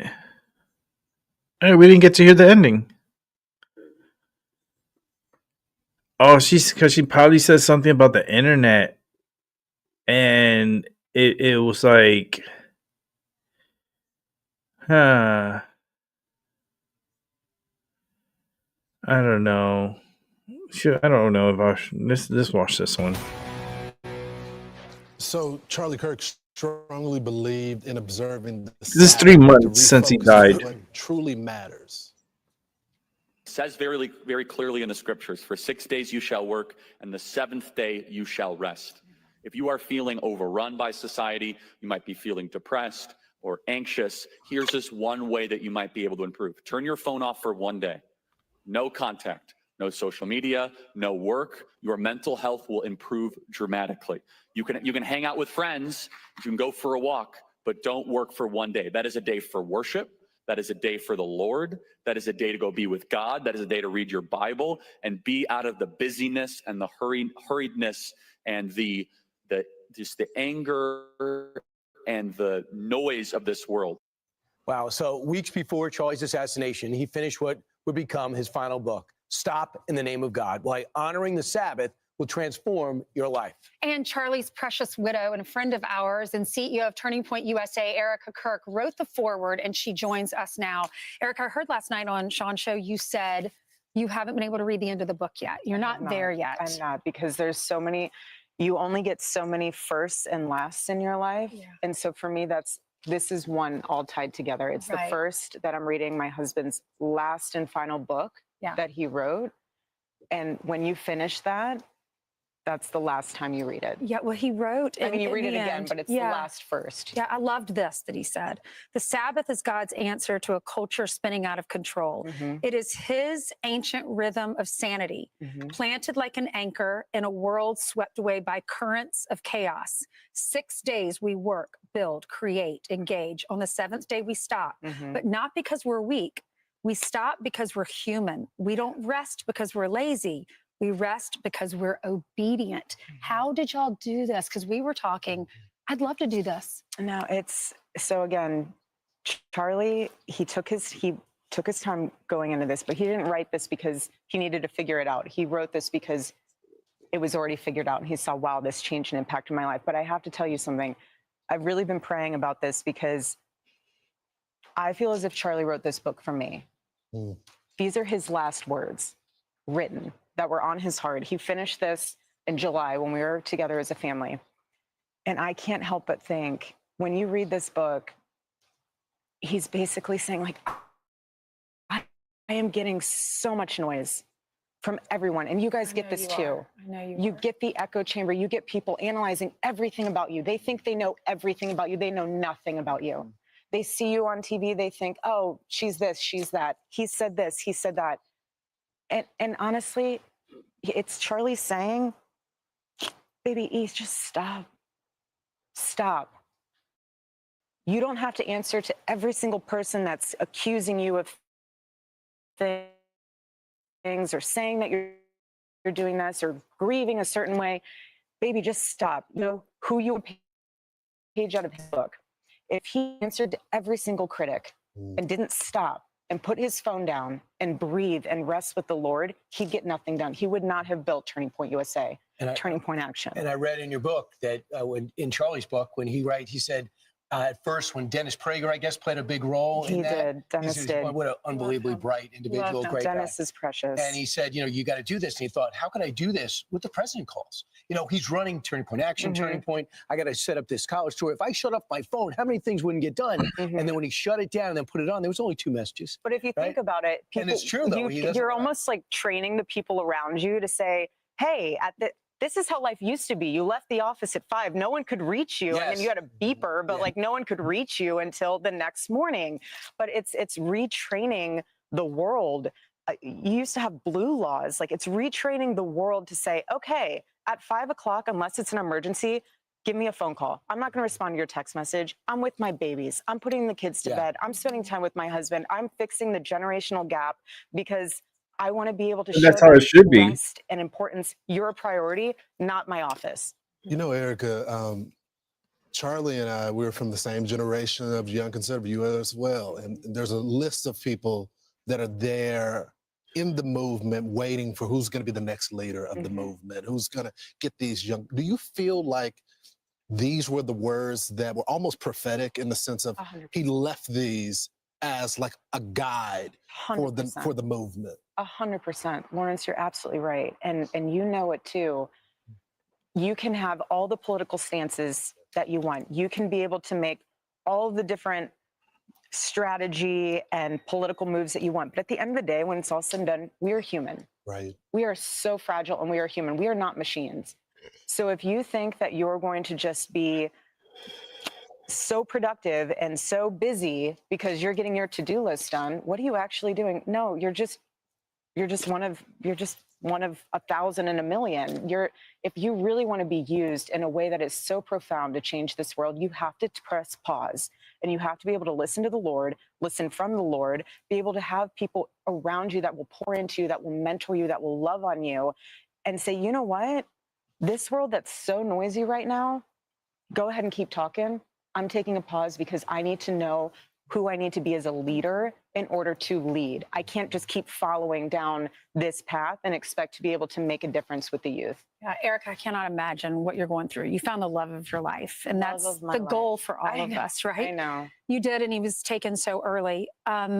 What do you miss most? How are his parents? Yeah, I think she only known him for like 5 years. Time at the funeral. Yes. You did such I think a it's like beautiful they job only there. knew each other for like 5 years. How are all of y'all doing? You talk a little bit about the kids, but how's your mom doing? I mean, I know she's devastated for My you. mom is Charlie and my mom. Well, Charlie's family's there. Everyone's hanging in there. We're doing the best to be expected. My mom and Charlie, they were best friends. I would always say that Charlie was her favorite child. But the thing that was so special about our Sabbath dinners was that it wasn't about religious protocol. Right. It was literally going to my mom's house. My mom's battling a very rare illness. It was literally going to my mom's house for dinner with my mom.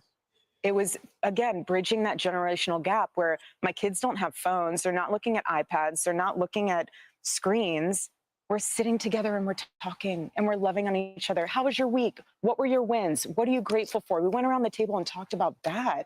And that was what was so special about our Friday nights. And Charlie was like, we have our Friday nights. But it's interesting. What I miss the most, what really just hits me hard is when I'm in the grocery store and I see his hot sauce. I want to buy it. Or it's the little things, his clothes everywhere. Excuse me. But it's the little things. And I know that people who have experienced loss totally understand what I'm saying. It's the small things that just get you. It's the visual of, Daddy coming home, and to the world he was Charlie Kirk, but to us he was my love of my life, my children's dad. I'm so sorry. Understandable. Excuse me, but it's those little things where, again, he would walk through the door, drop his bags, Daddy's home, take his phone, Friday night shalom, throw it in the junk drawer, and it was just all us. And that's what I always wanted to make so special for him, was coming home. I'd always say, baby, I don't care what time you get home.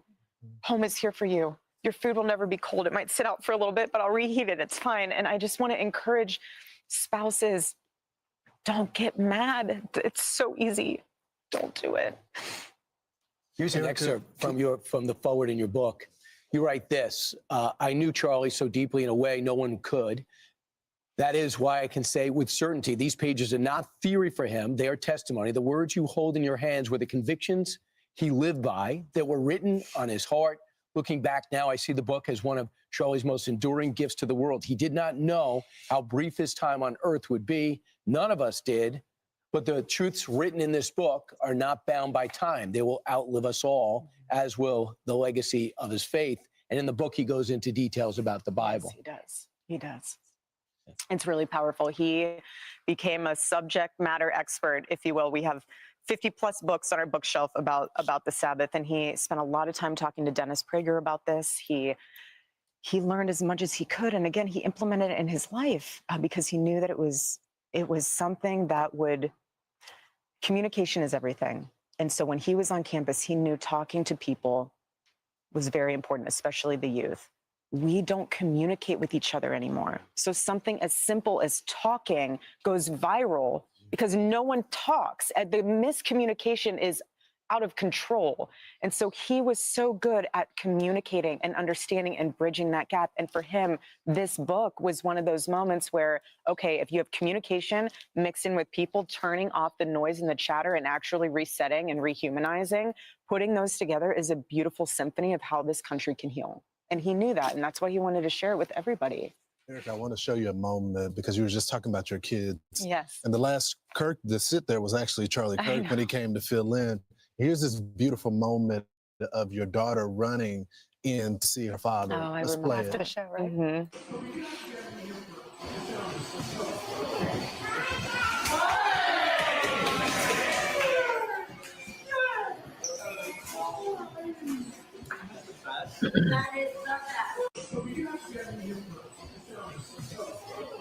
It's so sweet. What do you make of that? I'm just glad that I know she's young, but she's so smart. And I'm so glad that she had that moment. She would always listen to his speeches. I always had his show playing. I laugh when people are like, do your kids watch TV? I was like, well, yeah, they watch either Daddy's show or they're watching Bob Ross because he has a very nap-inducing voice. Yeah. But it was special. It was so special. I mean, he hosted 8 hours that weekend, so it's a 4-hour show. I love that video of her. I know. Her little pigtails. I know. It's so and sweet. that story, that's where y'all met, Erica. Did you know you were going to marry him in that moment? Because he said, I don't want you to work for me. No, I want to date you. No, I fell in love with him so quickly because he was so direct. The Lord knew I needed a man that was not going to mess around, that was not going to say, let's see where it goes. Let's go get coffee. Let's go get drinks. We never drank. I don't know. It was like one of those things where it was like, no. She's I a want to date you. horrible I want to marry you. actor. I'm pursuing you intentionally. And that's what's so important for a lot of young people today. That I are know, looking she for their sounds like a spouses. plant, Don't waste your man. time. The right person will literally say, I know that this is something special. Let's honor the Lord. Let's do this right. I'm not going to treat my boyfriend like my fiance and my fiance like my husband. Yeah. Like, we're going to do this the right way. And that's what we did. And we just wanted our relationship to always honor by the Lord. You know, Erica, can you walk us through? It's something that Ainsley, Brian have talked about forgiveness, right? Yes. And it's for us on a personal level. We can't forgive people for less. But you had so much. How did you get to that point where you could forgive on a national stage? Like I told Andrew, that was something that was a game time decision. I'm not going to just say. Words are so powerful. I mean, God created the world with words. Words are very, very powerful. And to me, I'm never going to say something I don't mean. Charlie was the same exact way. He would tell you just how it is. And it's, again, faith is a muscle. The more you use it, the stronger it gets. And I am not going to let the enemy have a foothold in my life. How am I supposed to be the mother I need to be? How am I supposed to be the leader of Turning Point USA, Turning Point Action, the youth, when I myself have a deep, unrooted, horrible, nasty hate in my heart? I cannot operate with hate in my heart. No one can. No one can be fruitful with hate in your heart. And that does not mean we're weak. Right. That does not mean we're weak. That does not mean we forgive. I will never forgive that. I will never forget that. Sorry. I will never forget that. I will forgive it, but that's because I know that the Lord is just and sovereign. Came out real quick. But it's one of those things where people need to understand that hate is very powerful, but love is more powerful. So how? And you heard how they interested try are to you correct in her? What twisted? What went off in this guy, who these suspects? I don't know. That allowed him to do such a heinous act. Like that's what I ask myself almost every day. What prompted that individual to get on that roof and end your husband's life? Do you have questions about that, or have you just socked that away and leave it to the lawyers? No, if you think about it, everything starts small. Okay, so when you start believing in something or diving into something, it starts with a small little seed. So is that seed going to be something that was planted and go towards the light and go towards the Lord? Or is that seed that's planted that's going to go towards evil and darkness? And it starts with one little inch that just keeps growing and growing and growing. And you have a choice in life. And again, Charlie was trying to save the exact man that murdered him by trying to reach that generation and say, there is a different way to live. There is a way better and healthier and pure and beautiful, truthful way to live. Why are you wasting your time with brain rot? Why are you wasting your time with things you know are so unhealthy, so unproductive, so divisive, so evil, when there's so many other things you can be focusing on that you can build and that you can harness for good? Why are you wasting your short time? My husband lived for 31 years. That's it. We don't have a lot of time here at all. But if you spend that time on things that are beautiful and true and good, that is how our country can heal and start going forward in a way, in a direction that we never thought could be possible, because the Lord can use that. If you just let that little seed in your life go towards hate and evil, we're on a totally different path. Yeah. You know, we're watching you go through all of this, and I want you to know there are always going to be the naysayers. They're going to be the people that might question this or that about that day. And we know some of those headlines, but it's always bigger in your head. Someone told me that when I got into this business. It's always bigger in your head than it is to the rest, because most of the people aren't following the headlines or like you are or like we are. And when I got in the business, people would write, not to make it about me, I'm just trying to say this to help you. They would write the most negative things, and I would just be so upset about it. It's hurtful. Because I'm like, trying to be this good Christian girl, trying. I make mistakes every day. I sin. We all do. But I'm reading these negative things, and it really, really bothered me, especially the personal ones when I'm going through the deepest things. Yeah. But then I realized they don't know me. Even the ones who love us, bless their hearts, they don't really know us they either. don't. So the people who really matter are God, our family, the people who do know us. And that's all that matters. That's all that matters. So all the negative press, I think Charlie's right. I think Charlie's teaching you this week. I know. Just saying stop. You don't have to respond to every single thing. Yes. I mean, it is nasty out there. Because they're 5% of the people that might not like Charlie's message. The rest of the country, they might not always agree, but they're proud of him for standing up. They're heartbroken for you and your family. That's normal. That's what a human being does. Yeah. No, you're right. Erica, can you talk about the next phase of Turning Point? Because Charlie focuses on young men. There's a crisis going on in the country when it comes to young men. Abandonment, weren't taking their places in the household. And now you're focused on young women. Correct. How's that task been? You've always been a writer. You've always had things to say, but you kind of focus on the family for a long time. People that knew you, we knew that you had all these thoughts. But how has the leadership role been for you now? It's powerful because there was no daylight between Charlie and I. So I witnessed everything firsthand, front row seat.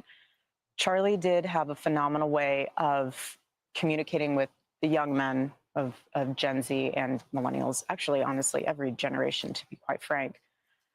I have noticed that there's been an uptick in the women's interest in Turning Point USA and Turning Point Action, to be expected. But again, I view it as a holistic thing. You can't just focus on the female and you can't just focus on the male. There is a beautiful balance of having the two turn into one of, you're an American. You're an American. That's right. And so for me, something so important that we are going to continue to do is civil discourse, debate, dialogue. So important. If you cancel people and you say, you can't say that. Right. Why can't I say that? Tell me more. You have to counter bad ideas with good ideas. You have to have that debate and dialogue. And I can't have, what I do not want to have happen is someone say, well, I'm afraid to talk to that person because X, Y, Z, and I don't want them to be platformed. It has nothing. If we don't communicate and wonder why combat she each other hasn't spoken to in a Candace very Owens civil discourse way of and have discourse, a talk dialogue, out, like that is do a where we show get and in talk. trouble. And that's where this You whole know? side that you have to continue that. So that is very important to me. From the female standpoint, it's being able to show them that being a mother is not a weakness. That is a superpower, if anything. When you are a mother, something ignites within you that transforms and transcends you and beyond. That is so important to me. And I have to be honest, being a mother myself, we just came back from our gala this weekend. We had 2 students on stage, precious students. The mother bear inside of me is like, if you want to go after these kids, if you want to go after the youth, you have to go through me. I'm not going to let you touch these kids. On college campus, we just had Governor Abbott in Texas. We have other governors throughout the country that are saying Club America will be on our high school campuses. That is unbelievable. Right. Because that means that these kids, male, female, have the opportunity to be exposed to the truth, learn how to debate, learn how to stand for their convictions and what's on their heart, and they're not afraid. And that's what I need, is for these young kids to not be afraid. And also to buy this book. It's called Stop in the Name of God, Why Honoring the Sabbath Will Transform Your Life, at 45books.com. Certain to be a bestseller. Thanks so much, Erica, for coming down. God bless you. Thank you, guys. God bless you. Thank you. Thank you guys for are being great. such a good. Okay, well, let's bring it back to me. Woo! I don't know, man. I'm not buying it. I'm not buying the story, and I'm not buying the book. It's just it's already been manipulated. So at this point, does it matter? Does it really matter? I don't know. Just think it's a trap. All right, let's check this next news here. This is a local one from Connecticut. Here we go. Let's put the volume up. Thanks for joining us. I'm Erin Connolly. The Connecticut Department of Health is warning us that a spike in illnesses across our state could be on the way. Cases are rising in New York, which typically means Connecticut is going to start seeing a spike as well. Your reporter Anna Stansfield shares some tips to keep you Sick and your fuckers family from New safe. York is getting people in Connecticut sick. And that means cold season is upon us. As people huddle inside for work or even a holiday party in the coming weeks, doctors are urging you to get ahead of illnesses like the flu and COVID before it's too late. I had my flu vaccine. I had my COVID vaccine. Flo Zaremba is doing everything she can this winter to keep herself and her family safe. I just think prevention is a huge thing. And she's following the doctor's orders. Dr. Paul Anthony is the Assistant Director of Infectious Diseases at Hartford Hospital, warning people that peak winter virus season is on the way. Even in Connecticut, we've started to see a rise, definitely in flu. His biggest tip, get vaccinated this winter, especially for the flu and COVID. Especially if you yourself have underlying health issues or you live with people with underlying health issues. On top of the vaccine, he says there are some other things you can do to stay healthy. When sneezing and coughing, make sure you're doing it into your elbow. Wipe down any surfaces that are highly used in your house. Wash your hands and avoid touching your face. If your hands have viruses on them, you're giving them a highway to your nose, your mouth, or your eyes. Many of the symptoms for upper respiratory viruses like COVID or the flu are similar. Dr. Anthony says if you have 2 or more of any of the symptoms on your screen right now, you should get tested. And if you're not vaccinated yet, he says it's not too late to do so, making sure you're staying as safe as possible this winter, like Jasenia Almodovar, who's planning to get hers soon. I'm planning to take my vaccine. I do it every year, and it's the season to mingle, so we don't want to get sick. Your reporter, Anna Stansfield, Channel 3 Eyewitness News. Yeah, I guess there's a lot of sick fuckers out there, so be careful. Terry, especially for you out here, a lot of sick people, and when they cough, they don't cover their mouths. They're like cough and they're like spreading all over the. So you gotta be careful with these fuckers. But they're here and they're sick. Ugh. All right, let's keep it moving. Let's see what else we got. We got a couple of more videos to watch. It's Trump. Warner Brothers Discovery to make changes at CNN, big changes, and we spoke to Jared about it. What are you doing with him, or get you sort of wall him off a little bit? So what do you want to know? What changes do you want to see at CNN under new? Well, I'm not involved in that. I will be probably involved, maybe involved in the decision. It depends. You have some good companies bidding on it.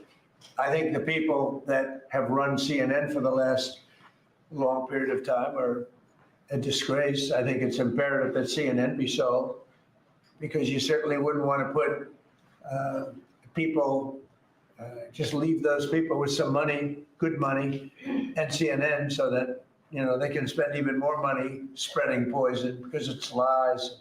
It's a disgrace. So I wouldn't want to see the same company end up with CNN, the same company with money, because right now they don't have too much money, but they have value, I guess, based on the bids. So they've got value. But I think CNN should be sold, because I think the people that are running CNN right now are either corrupt or incompetent. And that would be a factor in the decision making, because, you know, we've got some. Well, in my mind, but I can be talked out of that by some very talented people that we have, antitrust people. But I just think that the people that have run CNN into the ground, by the way, nobody watches, very few people watch. I don't think they should be entrusted with running CNN any longer. So I think any deal should be guaranteed and certain that CNN is part of it, or sold separately. But I don't think the people that are running that company right now and running CNN, which is a very dishonest group of people, I don't think that should be allowed to continue. I think CNN should be sold along with everything else. Hey, Sean Hannity here. Hey, click here to subscribe All to right, Fox Sean News Hannity. YouTube. CNN, I don't know. They always had problems. I never trusted that network. There's just something weird about that network. It's just don't sit right with me. Let's see what else we have here. I think, let's see. Set this up. All right, let's see what this is about. And we are now finding Oh, out there's the more plane. about Look, why a look. small It plane did land on the crashed car. Look, look, look. I-95 in Brevard County. No, Incredible remember video. yesterday? Hold on. Now that I see this is crazy, right? Remember yesterday? I was like, man, how the hell that plane landed like in the middle of the median without hitting a car? I mean, it had to hit a car. I was like without hitting a car or causing an accident. I was like, you can watch yesterday's show. It's so funny. Oh, especially at work. Yeah, be careful, Terry. You got especially you, because you Walgreens, mother. Yeah, a lot of sick people be up in there. It's like, just do your best, buddy. You'll be okay. But remember this what I talked about yesterday? I was like, man, a miracle this plane didn't land on a car, because like, how the hell did it get it in the middle and just land like right in the middle? You know, so it did land on a car, and it did, like, it was crazy. Let me play this back. Let me play this back. This is fucking nuts. This is nuts. All right, let me make it big too. All right, here we go. And we are now finding out more about why a small plane crashed onto I-95 in Brevard County. Incredible video from a viewer shows the plane touch down there on top of a Toyota Camry. Incredibly, the Florida Highway Patrol says no one was seriously hurt. The National Transportation Oh Safety my Board God. says this was an instructional flight out of Merritt Island. The plane lost power in both of the engines, and now they're opening their own investigation. West 2's Brevard County reporter Megan Moriarty live near I-95 now. Holy with shit, the very Terry. latest. Megan. You see this shit? Nancy Jesse, the NTSB, says that the pilot there was forced to make an emergency landing because of the situation. Part of their investigation, they're going to be taking a look at a number of things like the flight track data. They're going to be looking at the maintenance records of that aircraft, and then they're going to be looking at the pilot's license and its ratings as well. Now, we want to show you that video one more time. Like Nancy mentioned, incredible video, mostly because most of the folks who were involved there walked away with minor injuries in that incident. You can see the small aircraft collide with that Toyota Camry. The driver of that car is a 57-year-old woman from Melbourne. She was taken to the hospital with what FHP is calling minor injuries. According to Florida Highway Patrol, the pilot and passenger in the plane were both 27 years old. Neither had any injuries. We also want to show you some video from Chopper 2 over the scene after the crash happened. You can see the mangled plane and the traffic driver and his son who took that incredible video. They were directly behind that Toyota. Take a listen. We're thinking, oh, it's trying to make a safe landing on the highway. As boom, front tire just goes right onto the car that's right in front of us. It was so scary. The debris started coming at us and we had to swerve out of the way, and get to the side of the road real quick. There are 3 agencies involved in this investigation: the FAA, Florida Highway Patrol, and then also NTSB. NTSB says that its investigation could take at least 30 days. They are asking anyone who has video of this incident to please email them, and we have mail.com covering. Crazy. All right, here's another news about this flight.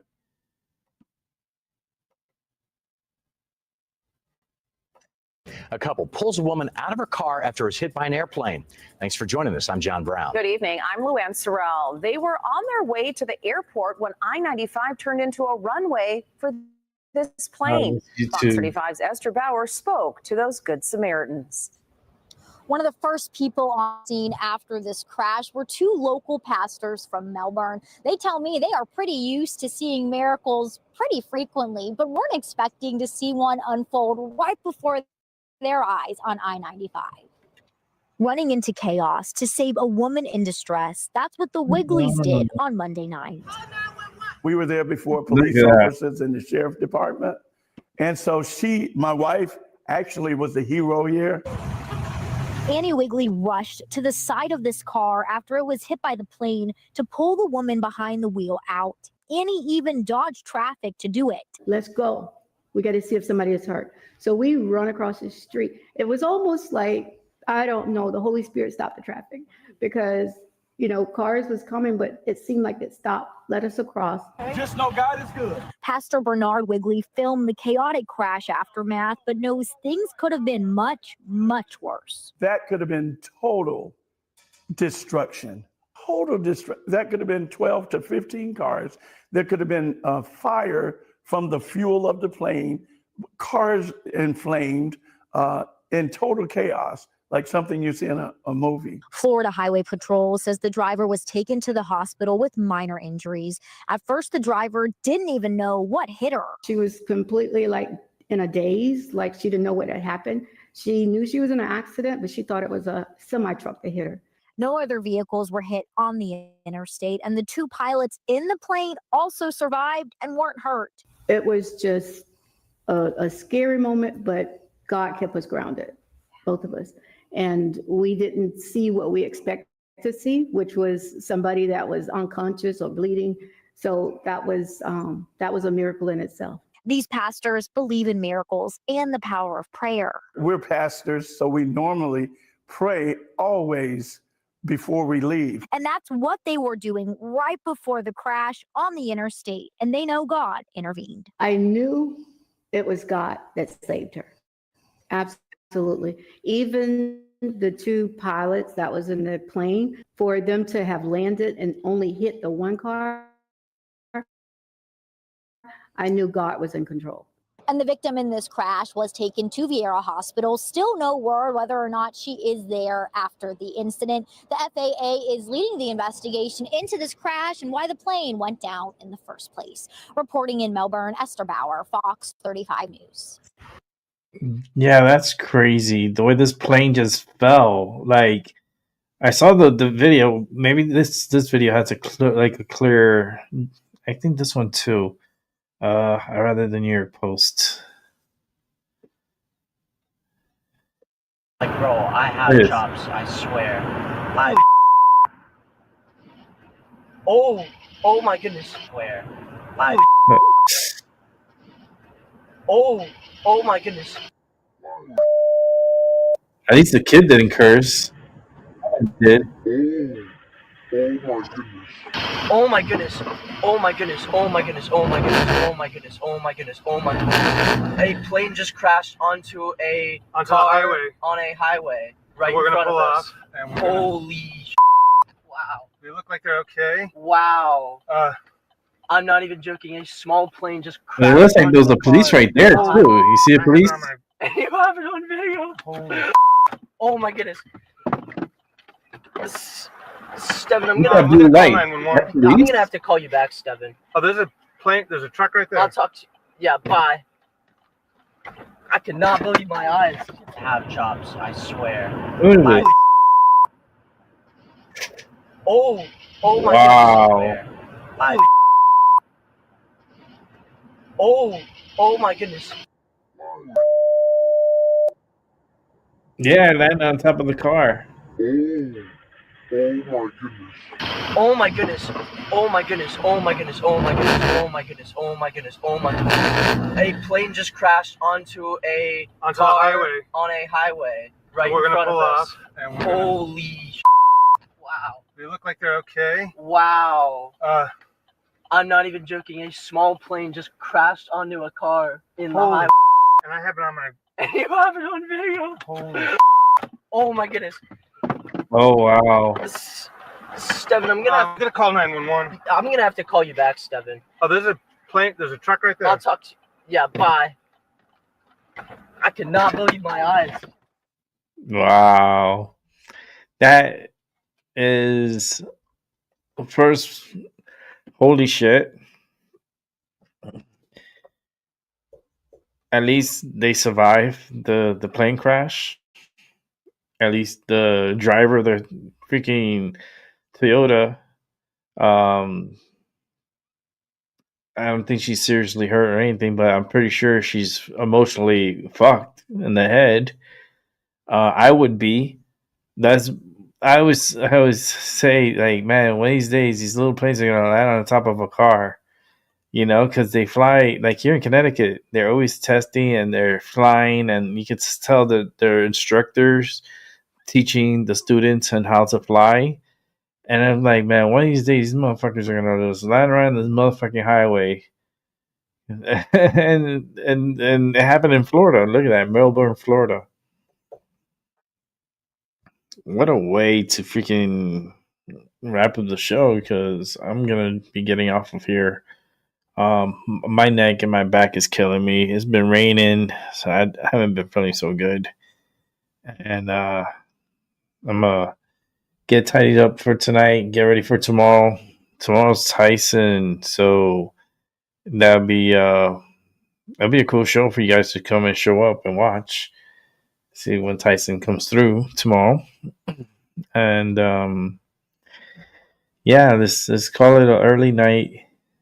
I want to get some stuff here done. I actually want to watch a couple of episodes of some series that I've been watching here. And other than that, I'm done. I'm done. I want to lay down and rest this neck. My neck is so, like, when it rains, it's like that's when I'm so much pain.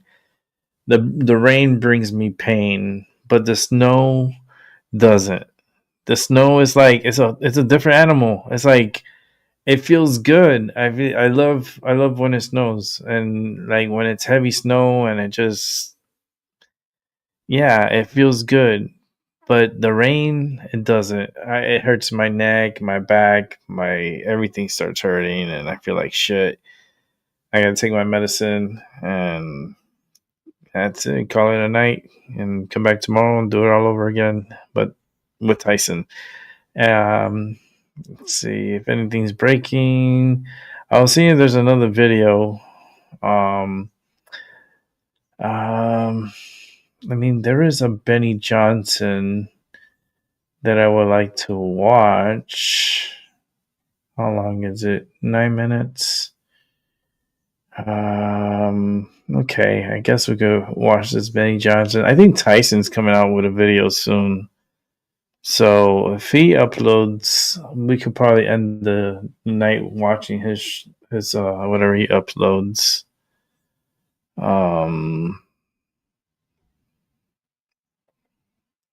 Let me see. Yeah, nothing new yet. So that's all, and I'll wait 5 more minutes on that one. Well, the video we're gonna watch is about 9 minutes long. So oh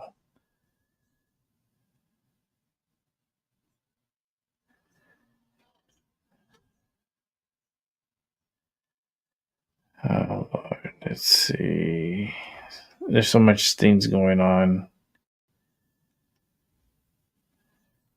But I think the showdown of like the near future is Erica Kirk and Candace Owens. They have to sit down. If Erica Kirk could go to all these news agencies and sit down and talk to them and pour out how she feels and stuff like that, how come she can't do that with Candace Owens? You know?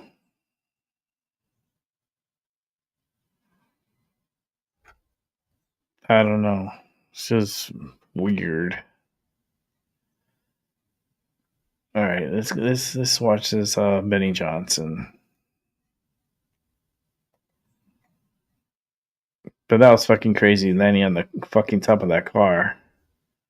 That's wild. President Trump was in great spirits on his way to the rally. Trump started making fun of reporters who were using the bathroom while he was doing a press gag. Let's go. You're gonna have to take it easy with that thing. You know, it's a government plane, but I like to take care of it.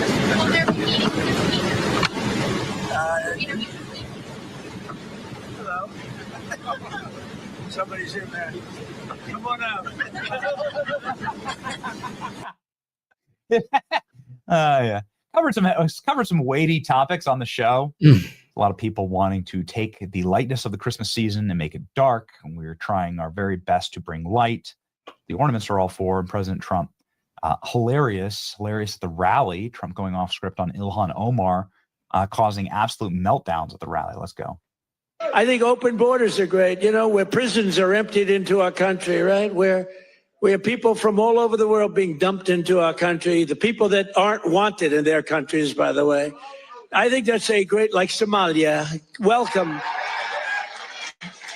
Do we have any individuals from Somalia in the group? Please raise your hand. That's for Minnesota, you know. That's called the Great Big Minnesota Scam with one of the dumbest governors ever in history.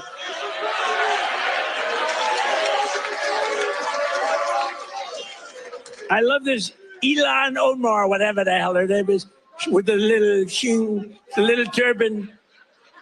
I love her. She comes in, does nothing but bitch. She's always complaining. She comes from a country where, I mean, it's considered about the worst country in the world, right? They have no military. They have no nothing. They have no parliament. They don't know what the hell the word parliament means. They have nothing. They have no police. They police themselves. They kill each other all the time. I love it. She comes to our country, and she's always complaining about the Constitution allows me to do this.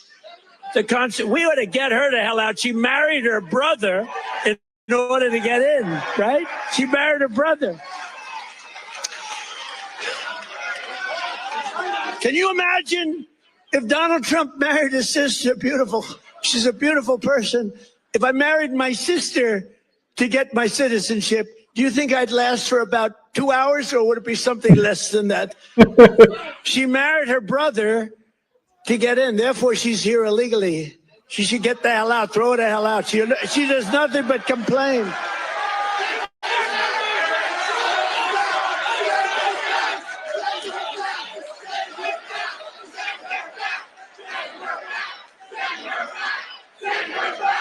So now, President Trump taking a hardline immigration stance has boosted his poll numbers and boosted Republican motivation and enthusiasm sky high before a critical special election in Tennessee. Jumped 8 points. President Trump taking hardline immigration stances like this one.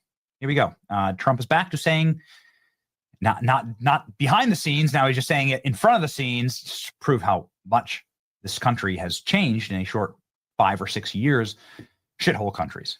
I've also announced a permanent pause on third world migration, including from hellholes like Afghanistan, Haiti, Somalia, and many other countries.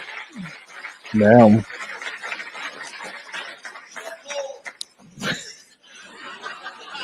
I didn't say shithole, you did.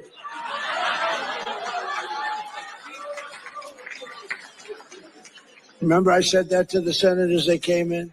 The Democrats. They wanted to be bipartisan. So they came in and they said, this is totally off the record. Nothing mentioned here. We want to be honest because our country was going to hell. And we had a meeting. And I said, why is it we only take people from shithole countries, right? Why can't we have some people from Norway, Sweden, just a few? Let us have a few. From Denmark, do you mind sending us a few people? Send us some nice people, do you mind? But we always take people from Somalia, places that are a disaster, right? Filthy, dirty, disgusting, ridden with crime. The only thing they're good at is going after ships. Damn. Trump's going there. Republicans love it. This is part of America First. Take care of your own children first. Stop treating the entire world as though you are president of the world. You're president of the United States of America. It's a paraphrase of the line that got J.D. Vance the loudest applause when he was speaking at the Turning Point event. Stop acting as though you're president of the world. I'm not vice president of the world. I'm vice president of the United States of America, he said. And we're going to put this country first. And part of that is, quite frankly, ending the fraudulent refugee programs. Why bring people here who have destroyed their own country? Again, it makes absolutely no sense. It's indefensible. It's illogical. But we all know why. They want the fraud here. They want the election fraud here. They want the voter fraud. They want the actual immigration fraud and the Medicaid fraud. That is the system that they function under. So it actually locks in perfectly with the modern Democrat Party, as Stephen Miller elucidates here in this just absolute scorcher of a 60-second flamethrower as to why we must end the Somali fraud.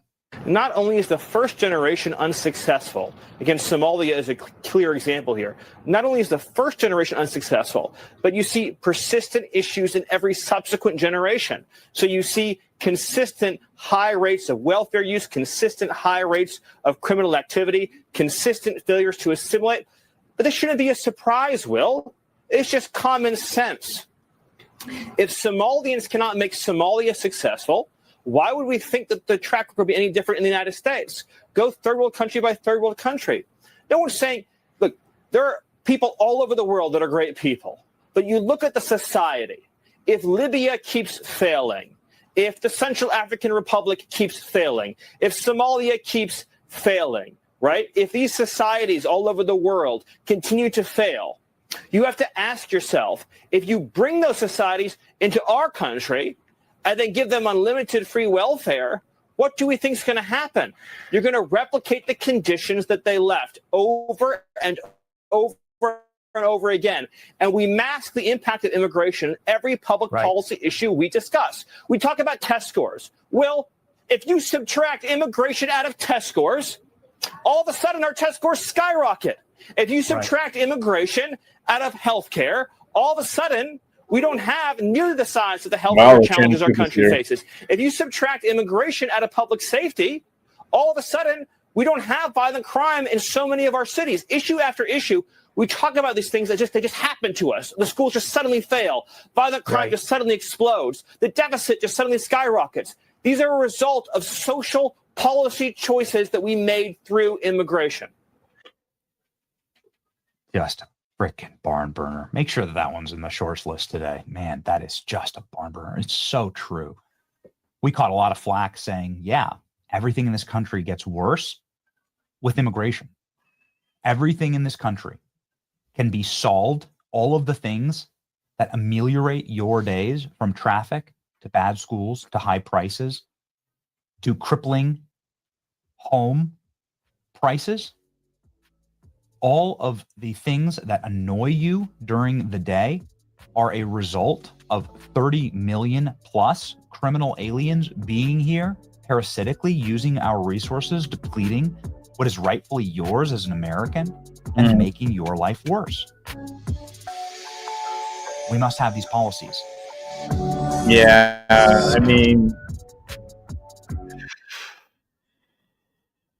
we just gotta get all these people out. That's, the ones that came in, we know who they are. They're fiddle dicking, and I like how these states are protecting their own by not like releasing all their information from the EBT list of individuals who get EBT and so forth, and cross-check everyone. It's not hard to cross-check people. Like, for me, they already know I'm fucking disabled. My fucking neck and my fucking back is fucked, and I'm lucky to fucking be doing this show, and I'm like, I'm not sitting straight up. I'm sideways because I'm trying to hold my neck up. I feel like the guy from the earlier with the neck like all the way down. See, well, mine is like to the side because it just hurts. And I was checking to see if Tyson had anything up, but it doesn't seem like it. It'll probably come up right after I end the show. So I'm just gonna wrap it up and get going and get my nightly routine out the way and get to bed. And I'll be back on tomorrow. So have a good morning, good afternoon, and a good night. And I'll catch you all on the flip side. And 7:30 tomorrow. Be here, be square, and we'll have a good time. All right, guys. Good night.